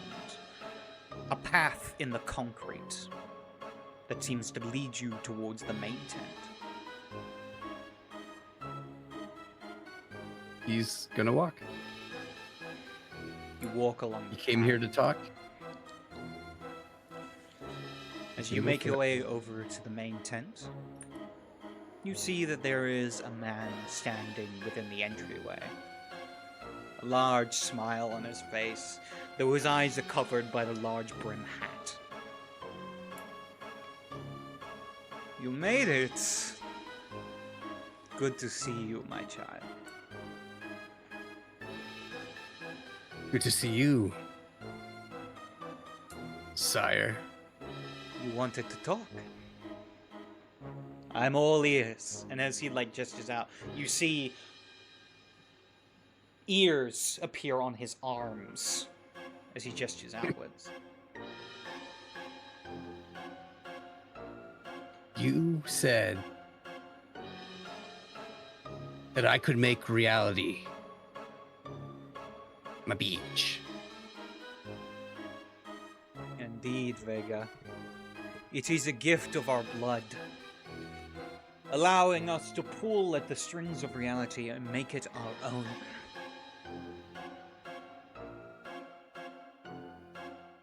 In that case, then, a choice has been presented to me to follow a path of the Camarilla or that of the Anarchs. I come to you because you have shown me all of this, of what you can do, and if that's something that's inside me, I too want to do it. There is never What? two paths, Vega. See, they want you to believe that reality constrains you, that you're forced to make a choice. Do you concede to society, agree to their rules and regulations, or do you fight against them as a champion of the oppressed? And the truth is, there is far more than two paths. For in the end, both sides will crumble to dust. Eventually, those that made us, whose blood we all originate from, will awaken, and they will seek to reclaim what they have given.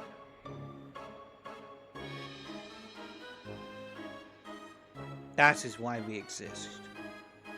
So that when the time comes, we can carve our own path from their bones. Come on, Vega. Reject reality. Reject all the false nicety that is placed upon you by society. The desire to conform to their laws, to their whim, to their beliefs. Fuck religion.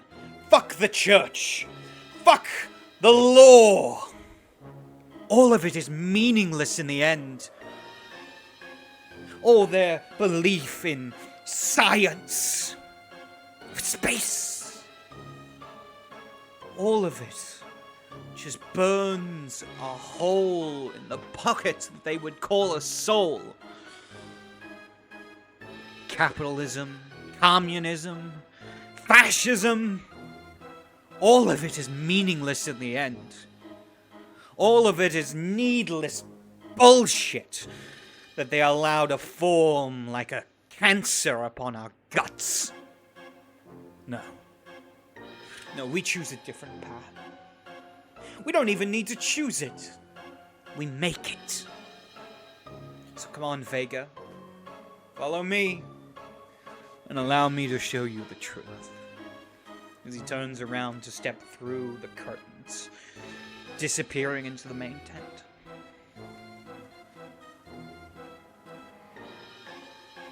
He looks back to see where,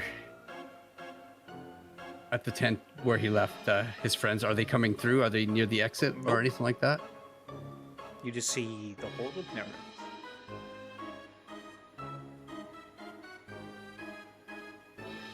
He's gonna walk through. Alright. You step through, and as you do, you find yourself hearing the sounds of cheers and applaud. As you look out, as you step into the main center of this tent, the audience is full of cheering and clapping people, big smiles on their faces. And as you step forward, the world around you begins to shift and change. You're destined for great things, Vega. You have within you the seeds that are needed to unravel this prison they call reality. We have a chance to free everyone from it. Not just yourself, though. Yourself is very important towards that. But to break everything. See, for so long, humans believed that gravity is a force that cannot be overcome except by machinery or invention. We, dear Vega, have the ability to break it simply by existing. At this moment, you feel the sensation of you starting to float, as if you're rising through the air.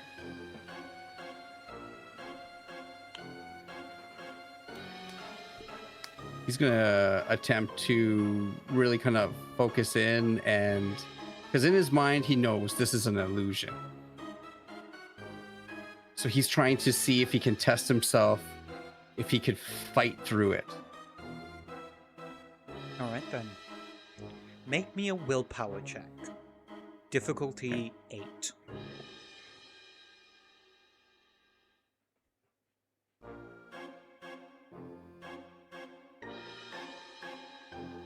Power. Difficulty 8. Okay, there you go. I don't know what it was. 1 success. That is one success. You focus and you can feel a crack beginning to form around you. For a moment, you blink and you see you're standing in an empty tent. The chairs around you are empty. And you see in front of you a man standing there.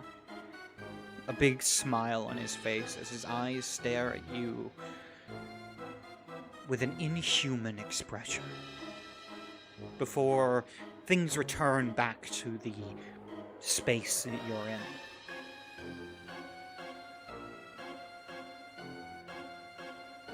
What are you trying to do? The voice calls out. I want to understand. You create this, you make it feel, but in the end, it's not real. Vega, then, if this is how you seek to understand, then you do not.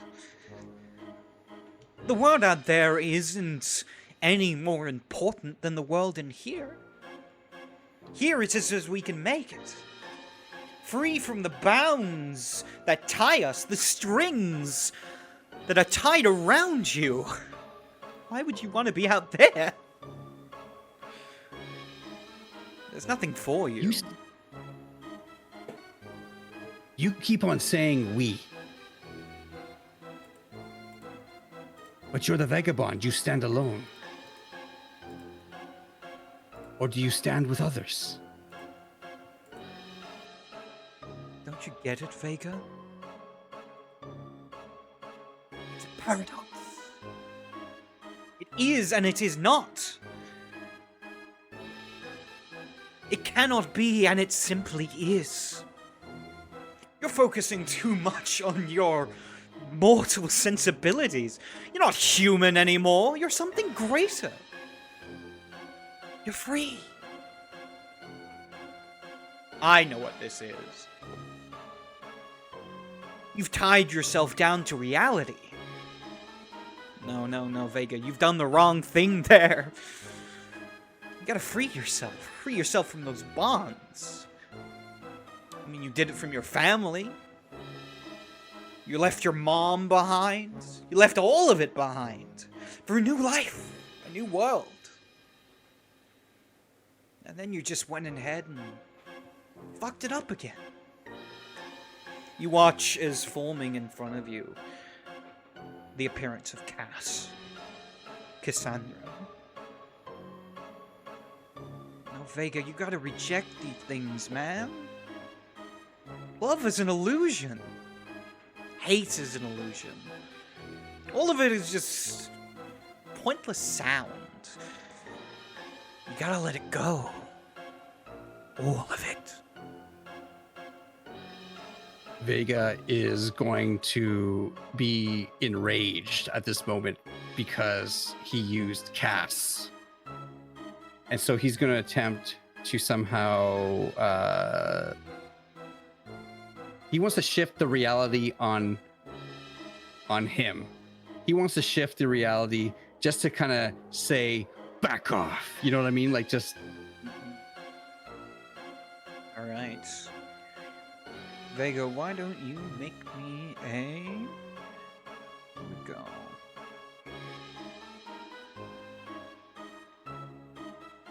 Spend a point of willpower. And then I need you to roll your willpower again, this time at difficulty 7.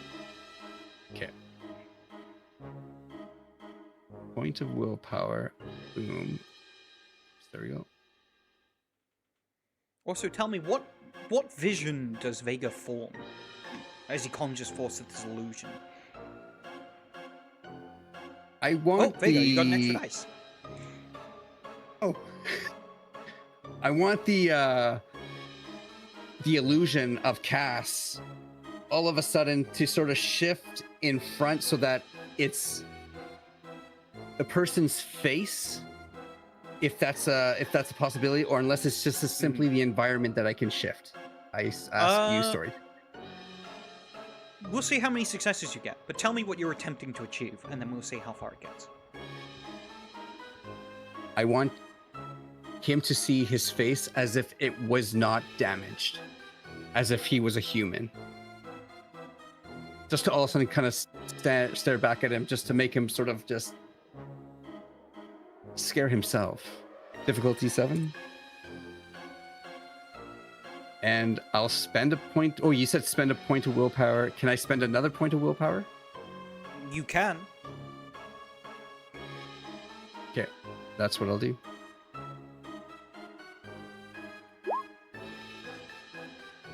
And with another D10, Yes. or one does more that get D10. added on for the?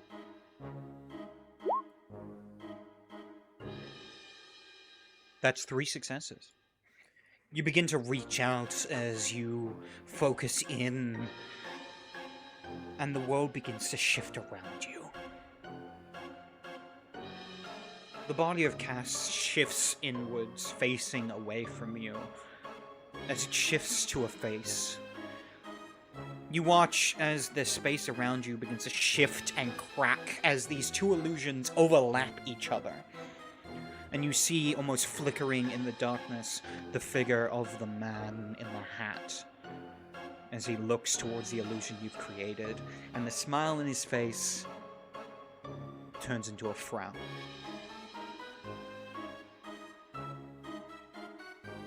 I'm warning you, Vega. You are either with me or you are against me. And you will not like being against a vagabond.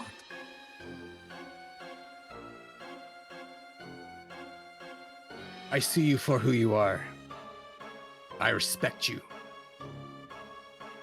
I've learned so much from just our few interactions. But there's one thing that I do know. A vagabond is always lost. And he's gonna snap his finger, and he just wants to make it just like a pitch black, just like a almost like a flashbang in a way, and with the intent of just running. All right. With that, there is a Vega as you begin to run your way out of the exit. You rush through the hall, making your way into the streets as you pull back the curtains to step forward, and you find yourself stepping back into the tent. Oh, damn it. I went the wrong way. And you hear gonna go through a again. voice. As you turn around and go through again, you find yourself back in the same place. As you hear a voice begin to echo. Okay then. If you want to do this the hard way, then I guess I have no choice. As suddenly you find yourself trapped in darkness. No light, no sense, no sound. Nothing but your own thoughts. Before a voice cuts through. Vega, Vega, Vega. What can be said of Vega de Leon? Oh, that he's a nobody. That he is no one. That he always will be. As it fades in, you find yourself back at home. Looking out at your family's shop. You watch as your father makes his way to the door, pulls out a key, unlocks it, and steps inside the butcher's shop. You see your father! Now he had some sense. He stepped away from it all, from being just the entertainment of the people around him. The people around him who couldn't care less if he broke an arm one day, shattered a femur the next. He was just a tool for the entertainment of others. Like a gladiator, but not as cool, not as respected. And you, foolishly, decided to step down the same path he did. We cut again to you sitting on a motorcycle. The sounds of the engine running beneath you, as you look down to see a steep hill that then cuts upwards. You look around you, and you are inside the circus main tent, with people all around you cheering and laughing, clapping, as you are there for their amusement. You see the steep hill before you. Go on, Vega. Play the little performer for them.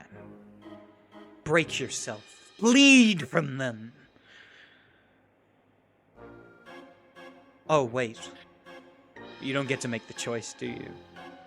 No, because your strings are being pulled. As you look, you see your arms, your fingers, all of them are connected to strings that extend above you into the darkness. As your hand is forcefully pulled towards the throttle of the motorcycle.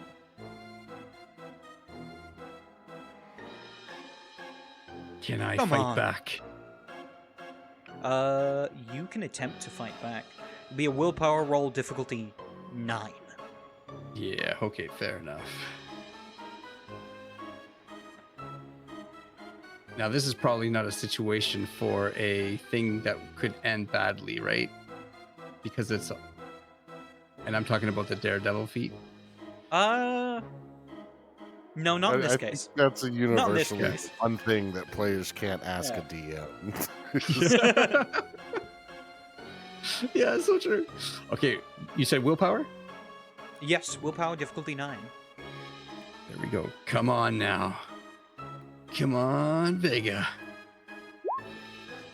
Jeez. You attempt to resist, but the pull is too strong as you find your hand is forcibly gripped around the throttle as you pull upon it. The cycle begins to push forward as you find yourself moving down the hill at speeds unimaginable. shooting down towards the ground before you realize you're not shooting towards a lip, but a pit of spikes. As you shoot down, you crash into the spikes. You hear the sound of the motorcycle tearing apart as you are impaled upon these large, sharp pieces of metal. You feel the pain spike through your mind, unlike anything you felt since you were mortal. Before eventually it disappears as quick as it came, and you find yourself standing in the center of this hall, all the people around you laughing and clapping. They're not laughing with you, Vega. They're laughing at you. Because that's what you are. You're a performer. You see, you find so much time worrying about fears. The clown that's out to get you. But you want to know the truth, Vega? A mirror appears in front of you, and you see the reflection of yourself, done up in white makeup, a red nose on your face, bright lipstick. You are the clown, and you always will be. He just wants to immediately headbutt the glass to break it. Just close his eyes and just you know what I mean? Headbutt Just it as the glass shatters.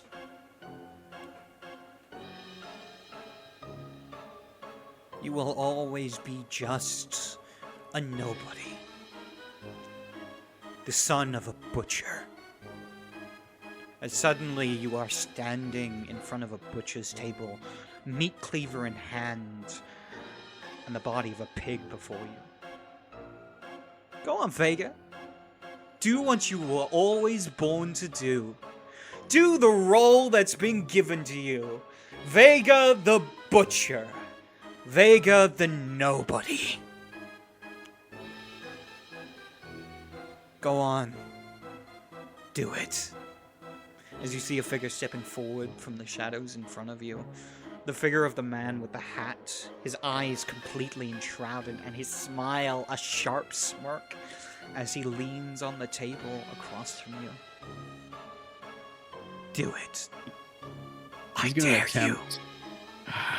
He's gonna attempt now to hold that, knowing that it's an illusion, knowing that the person in front of him most likely is an illusion. Can he sort of just try and figure out how close that person is to him?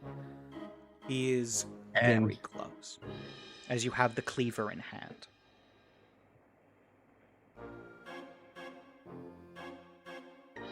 He's going to try and break the illusion and just rush towards him just to make him flinch, just to show that he can fight through it. Okay. Make another willpower check. Actually, no. All right. Make me a self-control roll. Difficulty of Sure. 7.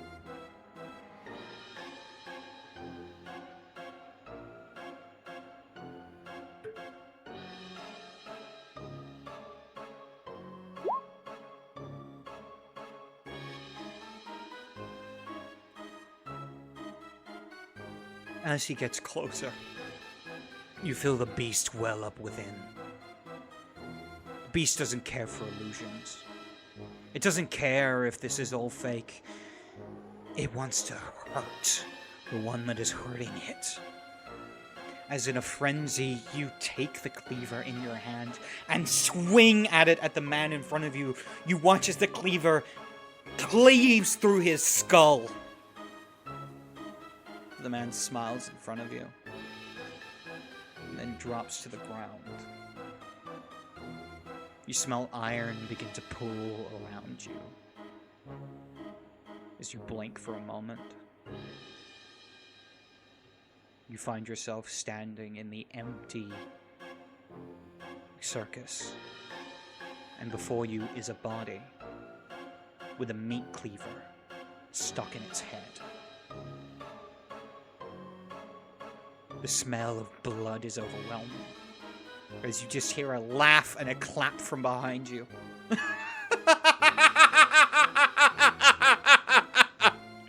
Oh, now that That is funny. You look down, the body isn't moving. The body's eyes are wide and terrified. But with the cleaver through their brain, they're dead. Is the beast still active? Oh, yes. Just without thinking, just grabbing the cleaver and then rushing towards the voice behind, or at least attempting to, while saying, I just feel I could never stand by you. Never. As he just knows that everything inside him, that rebel inside him, knows that with the sire, he will always be in contradiction to it. And there will never be that alliance, because inside he will always rebel against the one who turned him. Vega, you focus on that feeling within, that feeling of rebellion. You are not defined by your blood, and you will never be. You will stand in resistance and rebellion, because that is who you are. Not a purpose that's been given to you, but what you have decided in this moment. You are the rebel. You are the orphan. As there is a sound like a string that has been pulled taut, snaps. And you can feel it within you. Something has changed. Something of your blood has broken. You are freed. There is a look of shock on your sire's face as you run at him with the blade, but it is not because you are running at him. It is whatever has happened in this moment. He has felt it. Make a dexterity and melee roll. Yeah.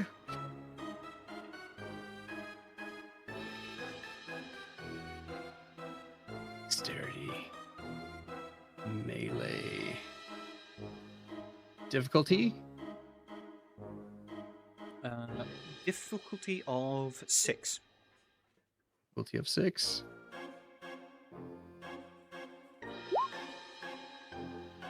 One success. Two success. Dig the blade into his side. As you do, you can feel there is a resistance as his innate fortitude activates. But he just looks at you and goes, "What did you do? How?" You taught me this, but I will always stand against you. And he's just gonna keep on digging into it. Make another dexterity melee. As you do, he says, "It's not possible. Unless..." Oh, the bitch. As you swing once more into him. That was a... Sorry, did I do that correctly? That is correct. You dig the blade much deeper this time. He actually looks up and goes to, like, grab your arm to stop it, but you already dig deep into the flesh as he goes, "God!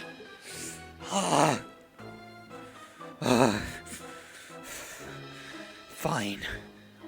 If this is how it goes, then I have no need to keep you alive anymore!" As fire begins to explode around you like a ring. I need you to make another willpower roll, difficulty 7 this time.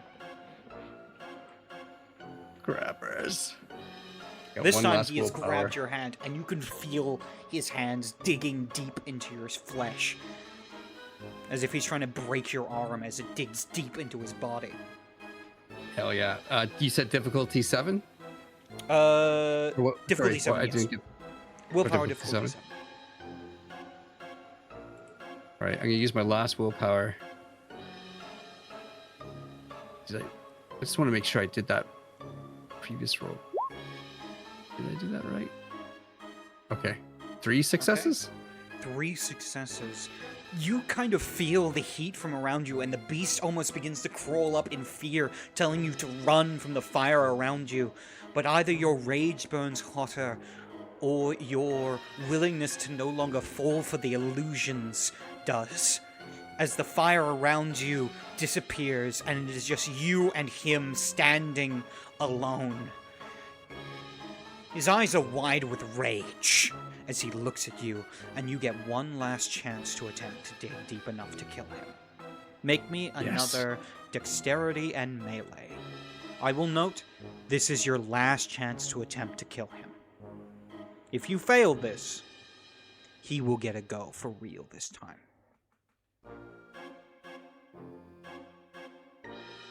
Going for it with everything he has. So it's the dexterity melee? Dexterity melee.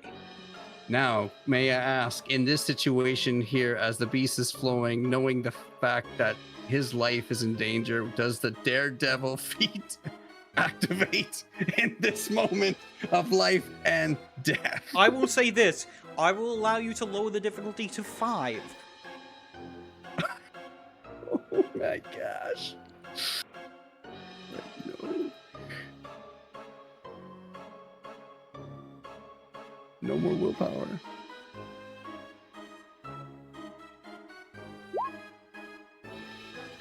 Seven successes. As you bring the cleaver down, you feel as his hand shoots up to grab around your neck, and you feel it tighten. For a moment, you feel like your head is about to pop off, but you dig the cleaver deep enough that you reach down into right about where his heart is, and he stops. He coughs up blood as blood falls down his mouth and onto your face as he goes, "You actually did it. Good one." As his body begins to wither away, his fingers pull taut across the bone, as he just looks like a desiccated corpse in front of you before he begins to fade away into dust. Realities.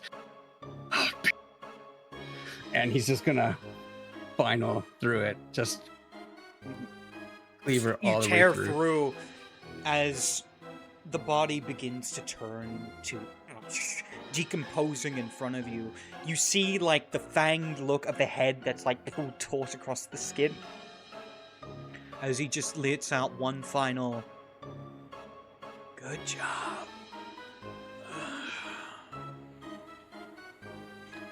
The body crumbles to dust before you. Is the beast still active? No, the beast is calmed. You have destroyed what was the cause of your hate. Is the hat there? Yes. He's Actually, gonna no, it wouldn't be. It would be. It just seems to turn to dust. Along with all the clothing as well. He's just gonna like. Still has the cleaver. The cleaver was real. Yeah, you're holding an actual cleaver. And as you turn around, there is a dead body on the ground bleeding out. The first one, the human. Yeah. That was real. He's probably gonna have to feed. After all of that, he'll do that. He'll go and say, "I'm Alright. sorry." As you go to bite down to feed on the blood. While this is happening, I'd like you to make a conscience roll. This is going to be a difficulty of 5. Yeah.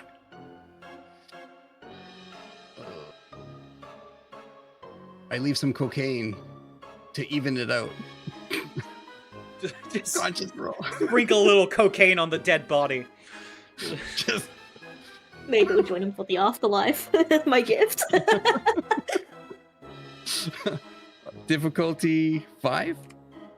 Yes, difficulty of 5, conscience. Moderate. Moderate success. You feel terrible.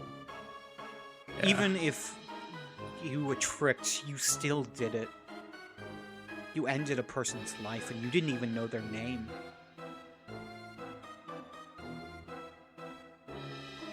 I'm sorry. I'm sorry. I'm sorry. Sleep now. Just sleep. I'm sorry.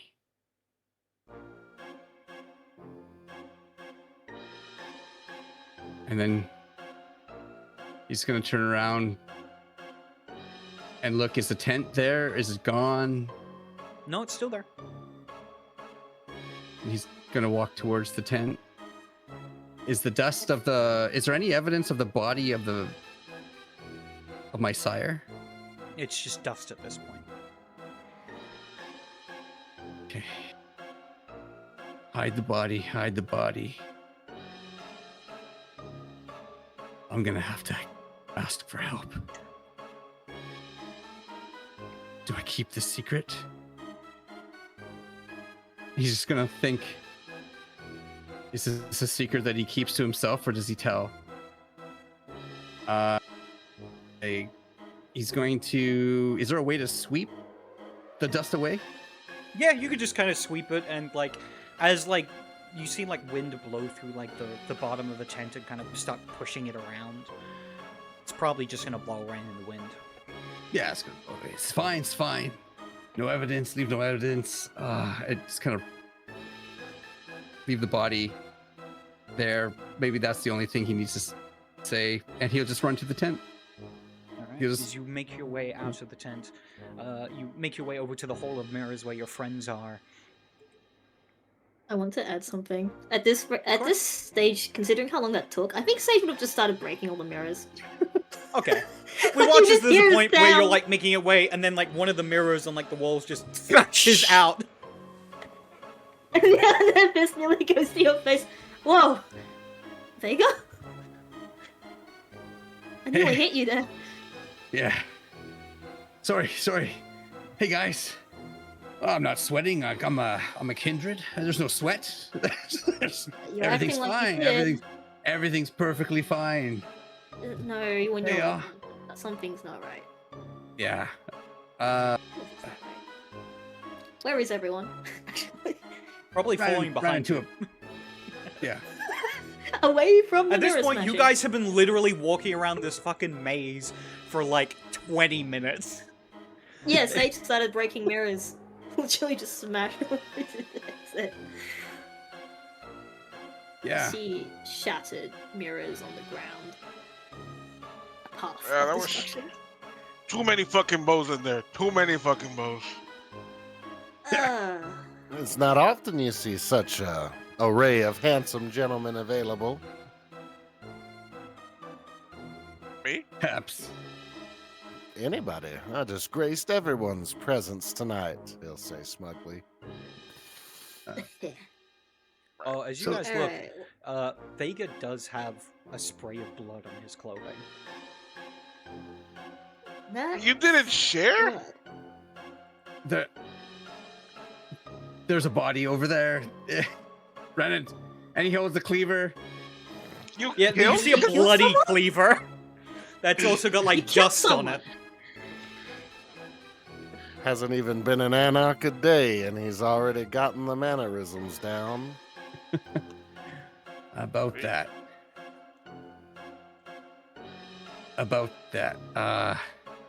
Everyone expects me to be an anarch. I'm sorry. I gotta go Camarilla. Oh fuck. Yeah. Really? Even after Yeah. all Cass did for you? No, it's everything because of what Cass did. Everything. I think she kind of understand. I can't go with the I flow. don't you know? understand. What the fuck? Again, I can't be defined. You cannot just assume who I You just am. defined yourself as Cammy! I know. Because everyone thought I was gonna be an anarch. Oh my That god. is true. I don't Are you doing this just because everyone I wanted commend your courage, Mr. De Leon. That's It is the not only easy reason. to make a decision that is adverse to so many of your Cass own is going loved to kill you. ones. I do believe me. Miss Cassandra will be upset. I know. But she'll kill me with kisses, I think. Because I'm my I own don't know self about now. that. I made a decision on myself. I didn't follow the flow.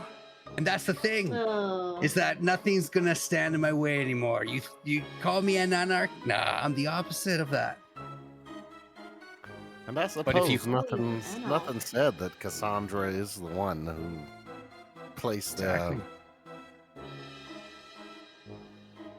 I think deep inside, Cass has wanted me to make this choice. I don't think I she think did. proud. I think she wanted me to make a choice. Yeah. This is not good for me. But- This is not good for me. I thought I could get at least one person. Now I feel bad. Now I feel bad. Should I feel bad? Vandal's gonna kill me. No. No, Why You know would what? Why would Vandal be killing you?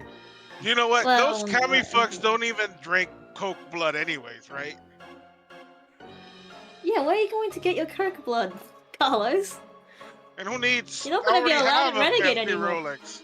Yeah, I already have a fancy Rolex anyways. I can steal another one any other time.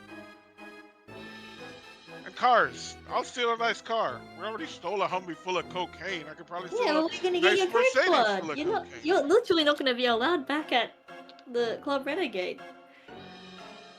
They'll probably tell me to undye my hair. I like the green. Yeah.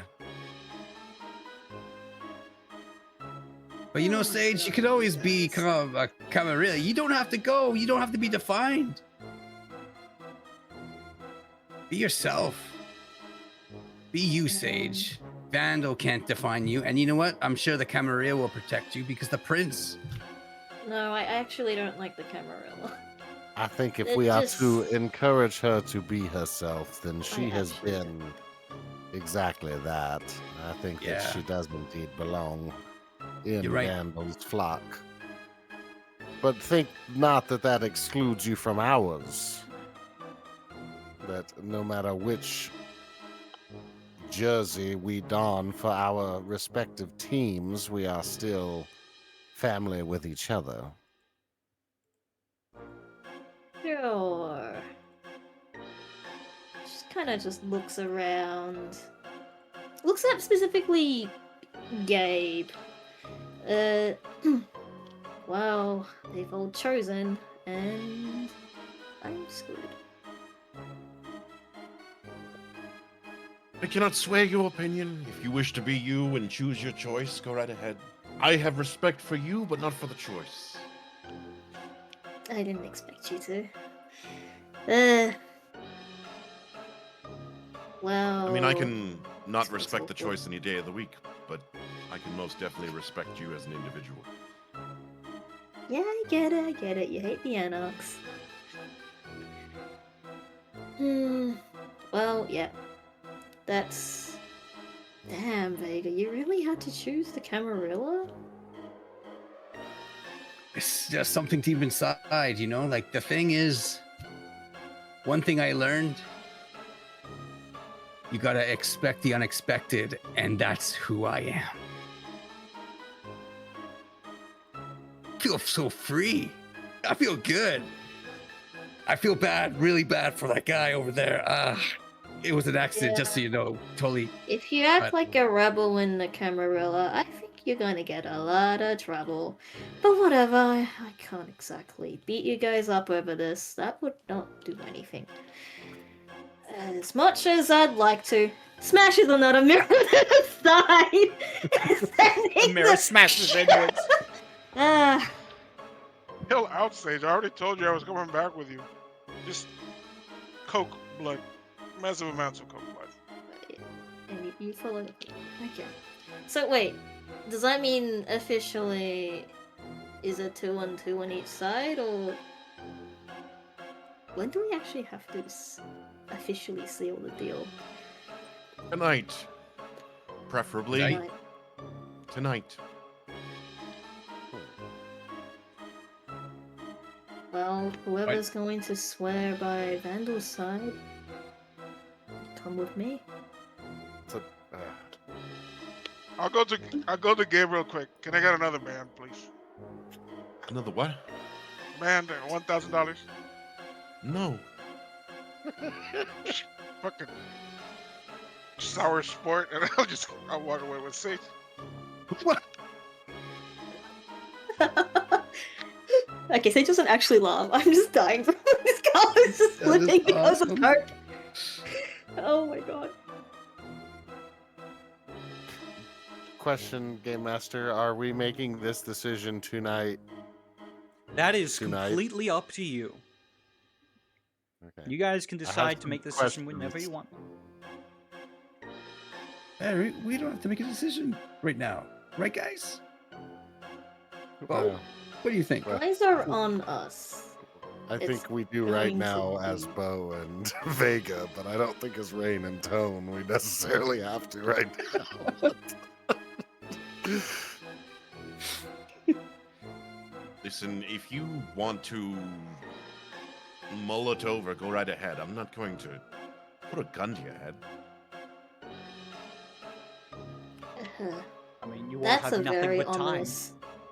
ominous way of putting it. I mean, time is not my enemy. I guess it's time doesn't really affect vampires the same. I mean, we live for a long time. I actually don't know how long.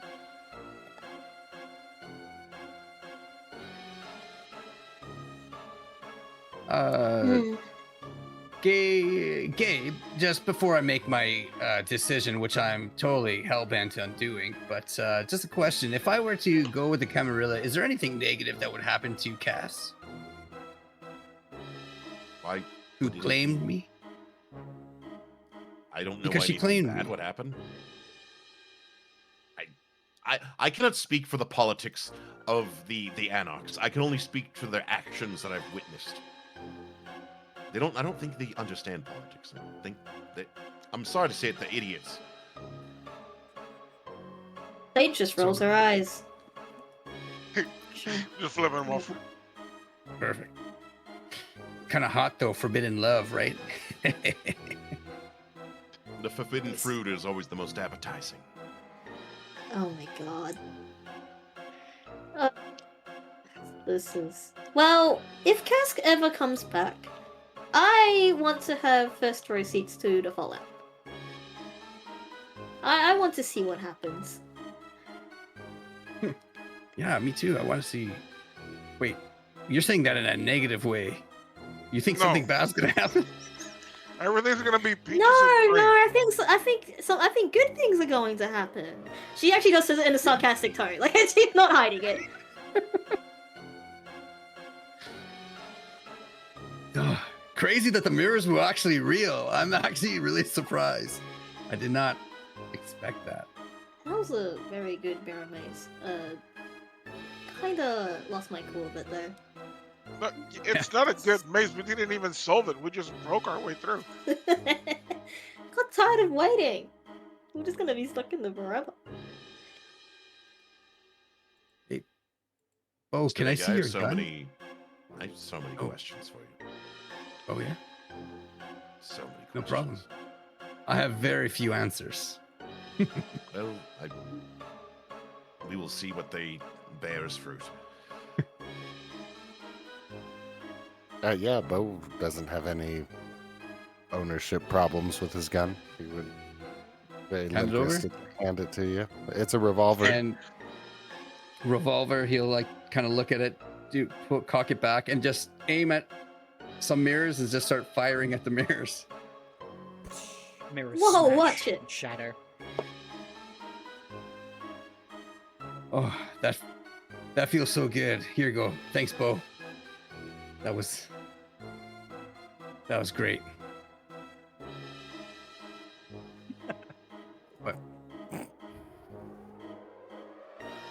realize you still haven't completely explained what happened to. Points to the bloodied cleaver with dust on it. Yeah. Wipes it on his pants. There was. I got jumped on. Person surprised me. You know how these things work. One No, thing I you're in a don't. tent. No, I don't You know know. how these things work. You know how these things work, where all of a sudden someone jumps out like a jump scare, and then you cleave them in the head with a cleaver. Mr. Vega, are you trying to say you were jumped? I was jumped, and it just so happened that I had a cleaver. I found it along the way. There was. Don't ask me. I just found it, picked it up, jumped, cleaved the guy in the head. Felt really bad. And you're sure you don't want to be an anarch? What better way to say F you to the Camarilla than to join the Camarilla?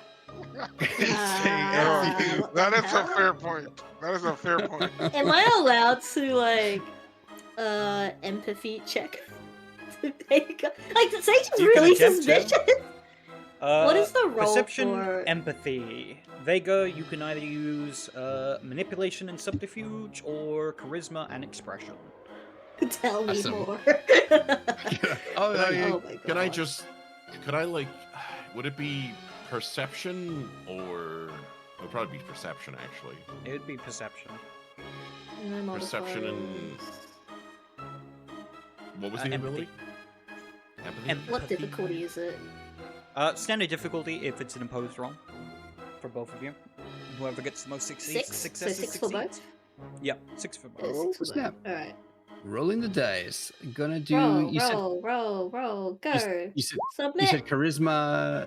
Something. You can something? either do charisma and expression or manipulation and subterfuge.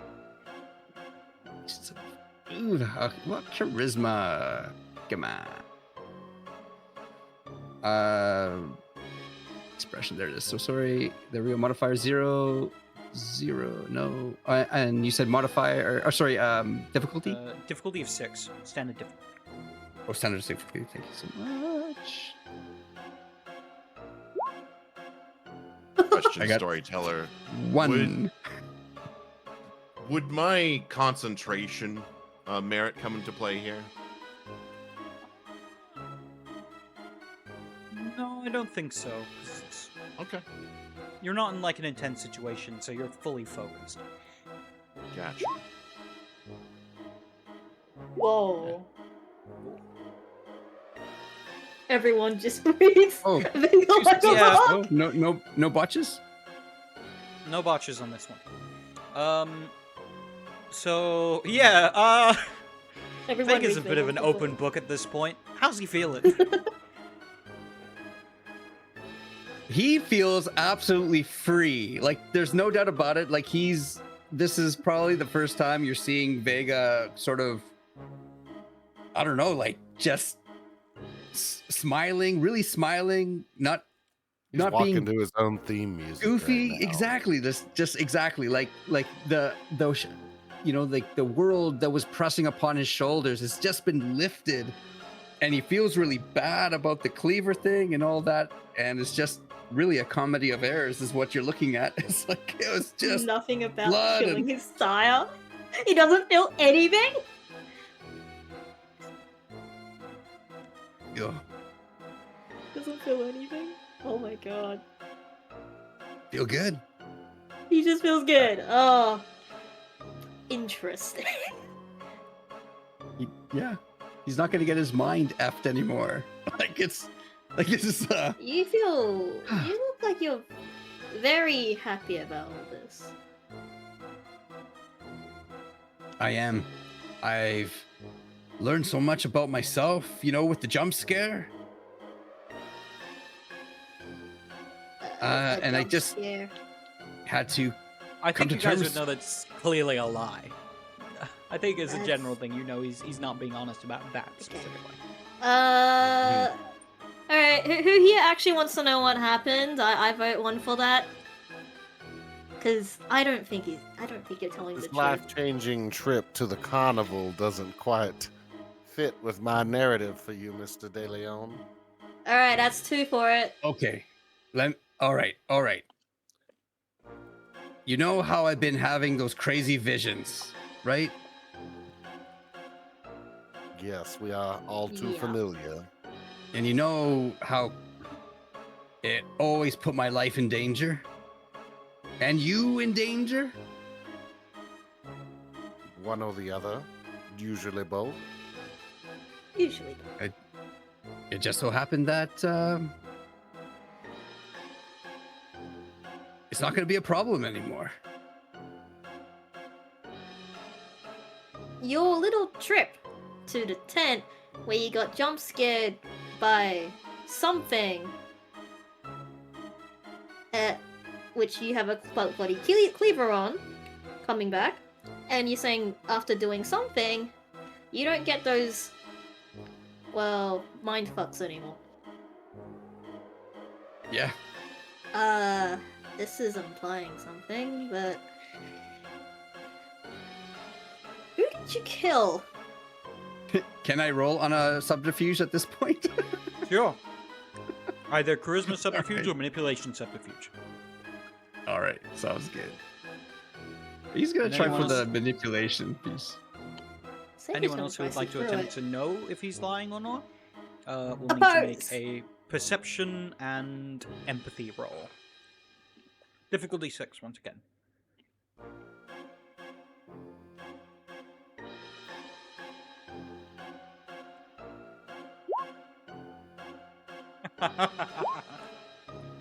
Damn, we got reversed. You're the one of the massive amounts of dice this time. No, we have like... I have actually one more dice over you. How the fuck? Do you? Yeah, I do. I've rolled 7 dice for this check. Oh, gotcha. See, yeah. I rolled 7 dice. You just got every one of them to succeed. Holy shit. This is revenge for Sage throwing you across the graveyard. Is there anyone else who would like to attempt to roll? I was gonna roll, but then the whole like thing of switching sides because he felt bad for Sage made me feel like I should drop in a point in empathy, so the roll would change. So I'm not gonna. Okay. With that, Vega appears to be honest. Okay.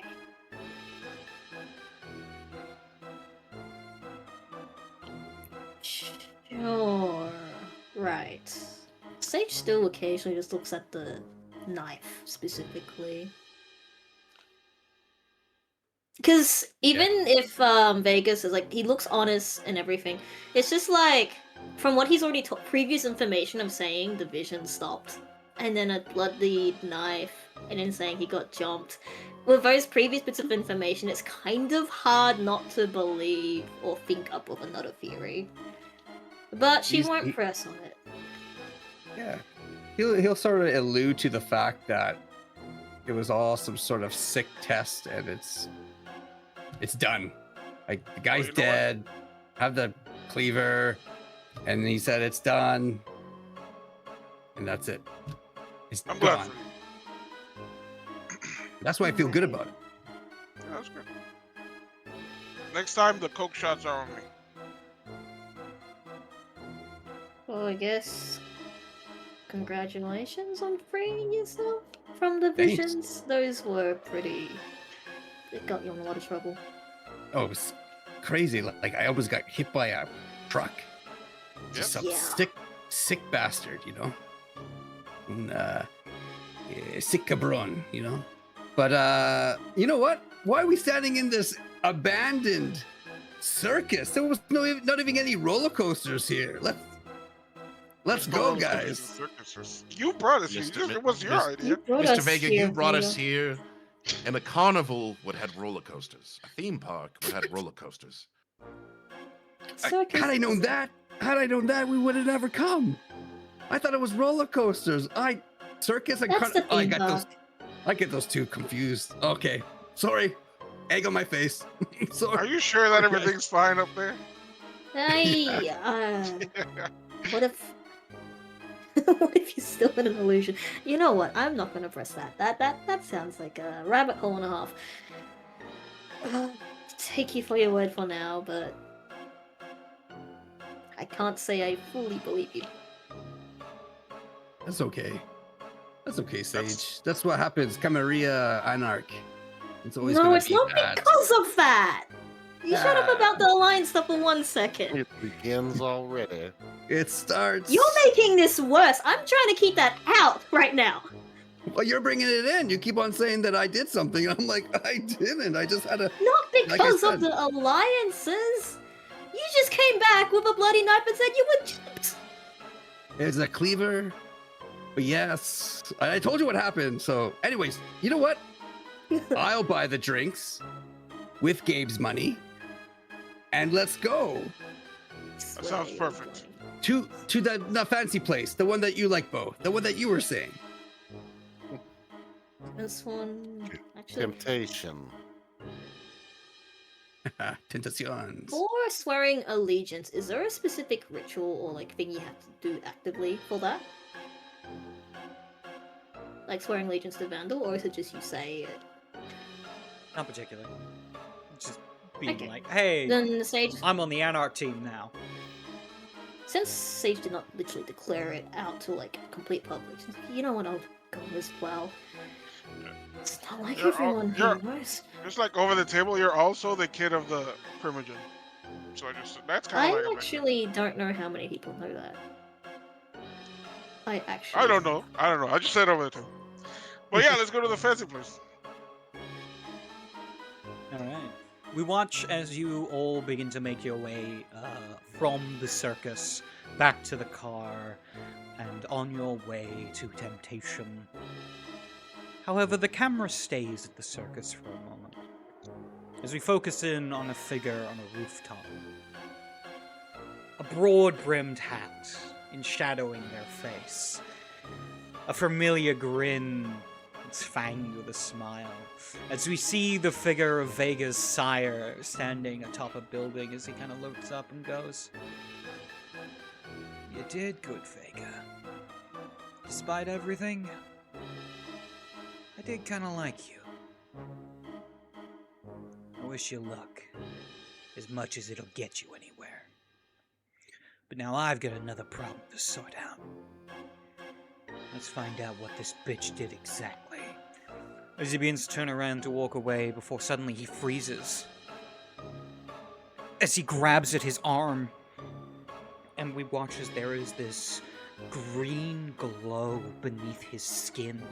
This sickly green that begins to poke out from his skin as the skin begins to tear away, revealing a burning green flame in his bones. Oh, no. No. Please, I swear I wasn't going to betray you. I just want to know what was going on! As he screams out, as he bursts into green flames, tearing up from his skin. We see his skull screaming out, fanged, as his flesh disappears, burning away, until there is nothing but a broken skeleton left behind, as the green light begins to dim. The body collapses to the bones, I should say, collapses to the ground and blows away in the wind, as we hear a voice heard by our audience. 1 down, 3 to go. And we're gonna end this week's session there. Hell yeah. So Hell he's- yeah. Fuck yeah. There are a lot Oh of my things gosh. that a Ravnos can escape, but there are some things that no one can. With that, we're gonna do our outros as usual, starting off this week with Cleansing Rain. Rain, tell the lovely people who you are and where they can find you. Hi, everybody. Cleansing Rain playing Beauregard Thibodeau LaFontaine III. You can find me here every Thursday night. I guess I still can't quite talk about the other places to see me yet. I am open for about one more casting role position. If anybody's looking for something, I prefer being a villain. That's my absolute favorite thing to do. And as much as I would love to trust our new friend Gabriel here, his username helps me to not ever fully trust him. That being said, had a great time. Amazing session. Very nice. Thank you very much for joining, and I hope I'm glad you've enjoyed. Up next, Emiko. Tell other people who you are and where they can find you. Yep, I'm Emiko, and I played Sage, Bruja Wall Punching Vampire. Well, not Wall Punching yet. Oh no, she did do it. But yeah, this is the only place you can find me at right now. I don't really have any other public streams. Yeah, that session was a blast. It was hilarious and also very dramatic. Like Vega, go Vega, solo your sire. That was epic. But yeah, thanks for running, Mark. No problem. Up next, Tone. Tell lovely people who you are and where they can find you.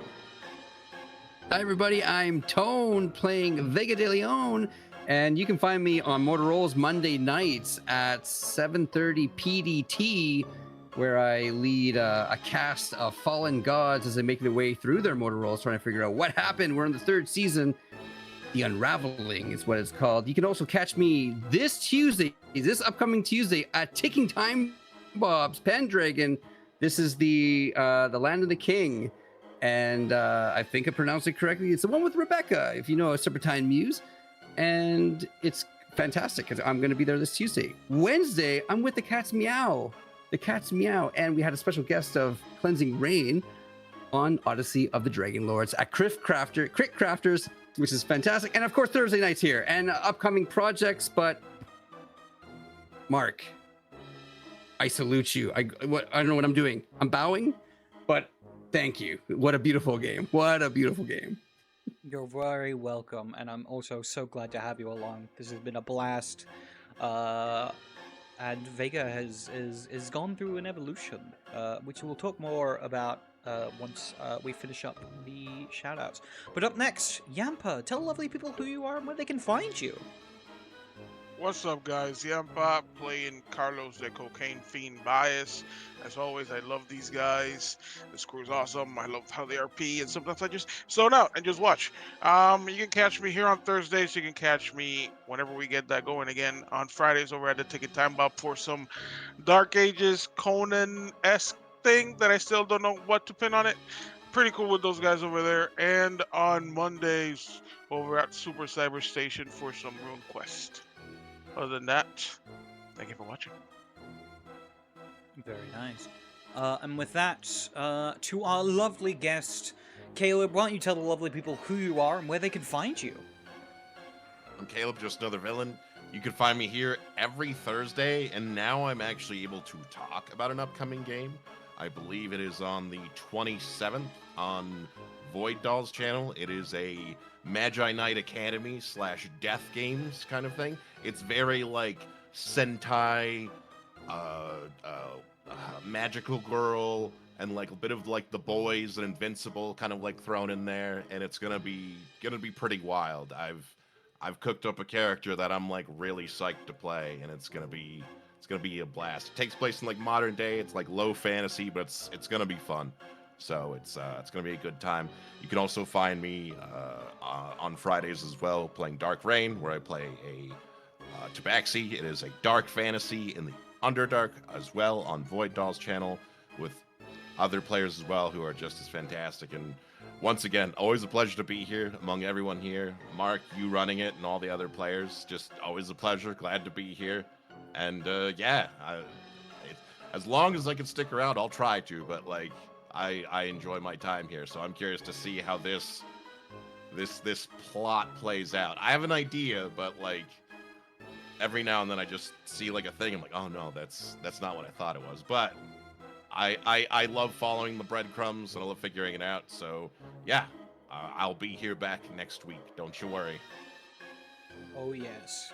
You most certainly will. And once again, thank you very much for joining us. It has honestly been so great having you with us, Caleb. So honestly, just thank you very much. You've been a fantastic addition.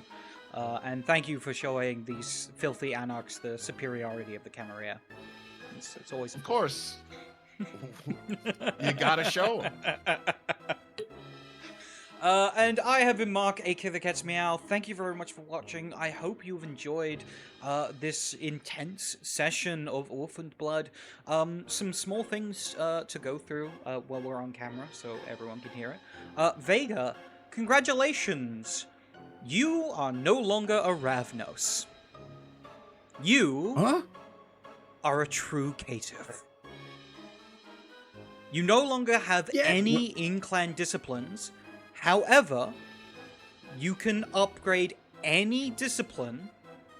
Instead of it being 7 XP to upgrade a discipline, it is 6 times your current level.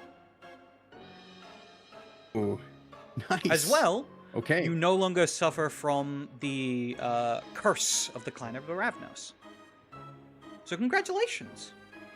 You are freed from the blood of your ancestors. Or your progenitor, rather. I was cursed? Well, you're still cursed. Oh, man. You're still cursed. Oh, damn it. You're still cursed. But yes, That explains so much. Vega has officially completed his transformation into a true caitiff. We shall have to see what becomes of the others and how things are going to unfold. With that, we're probably gonna cut away to the trailer once again while I finish a few more shout-outs. Until then, anything else people want to shout out or talk about?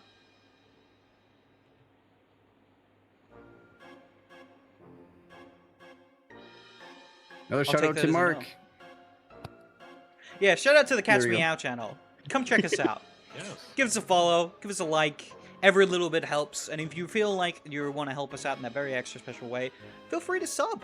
Or gift subs like the dear Cleansing Rain has shown how to do.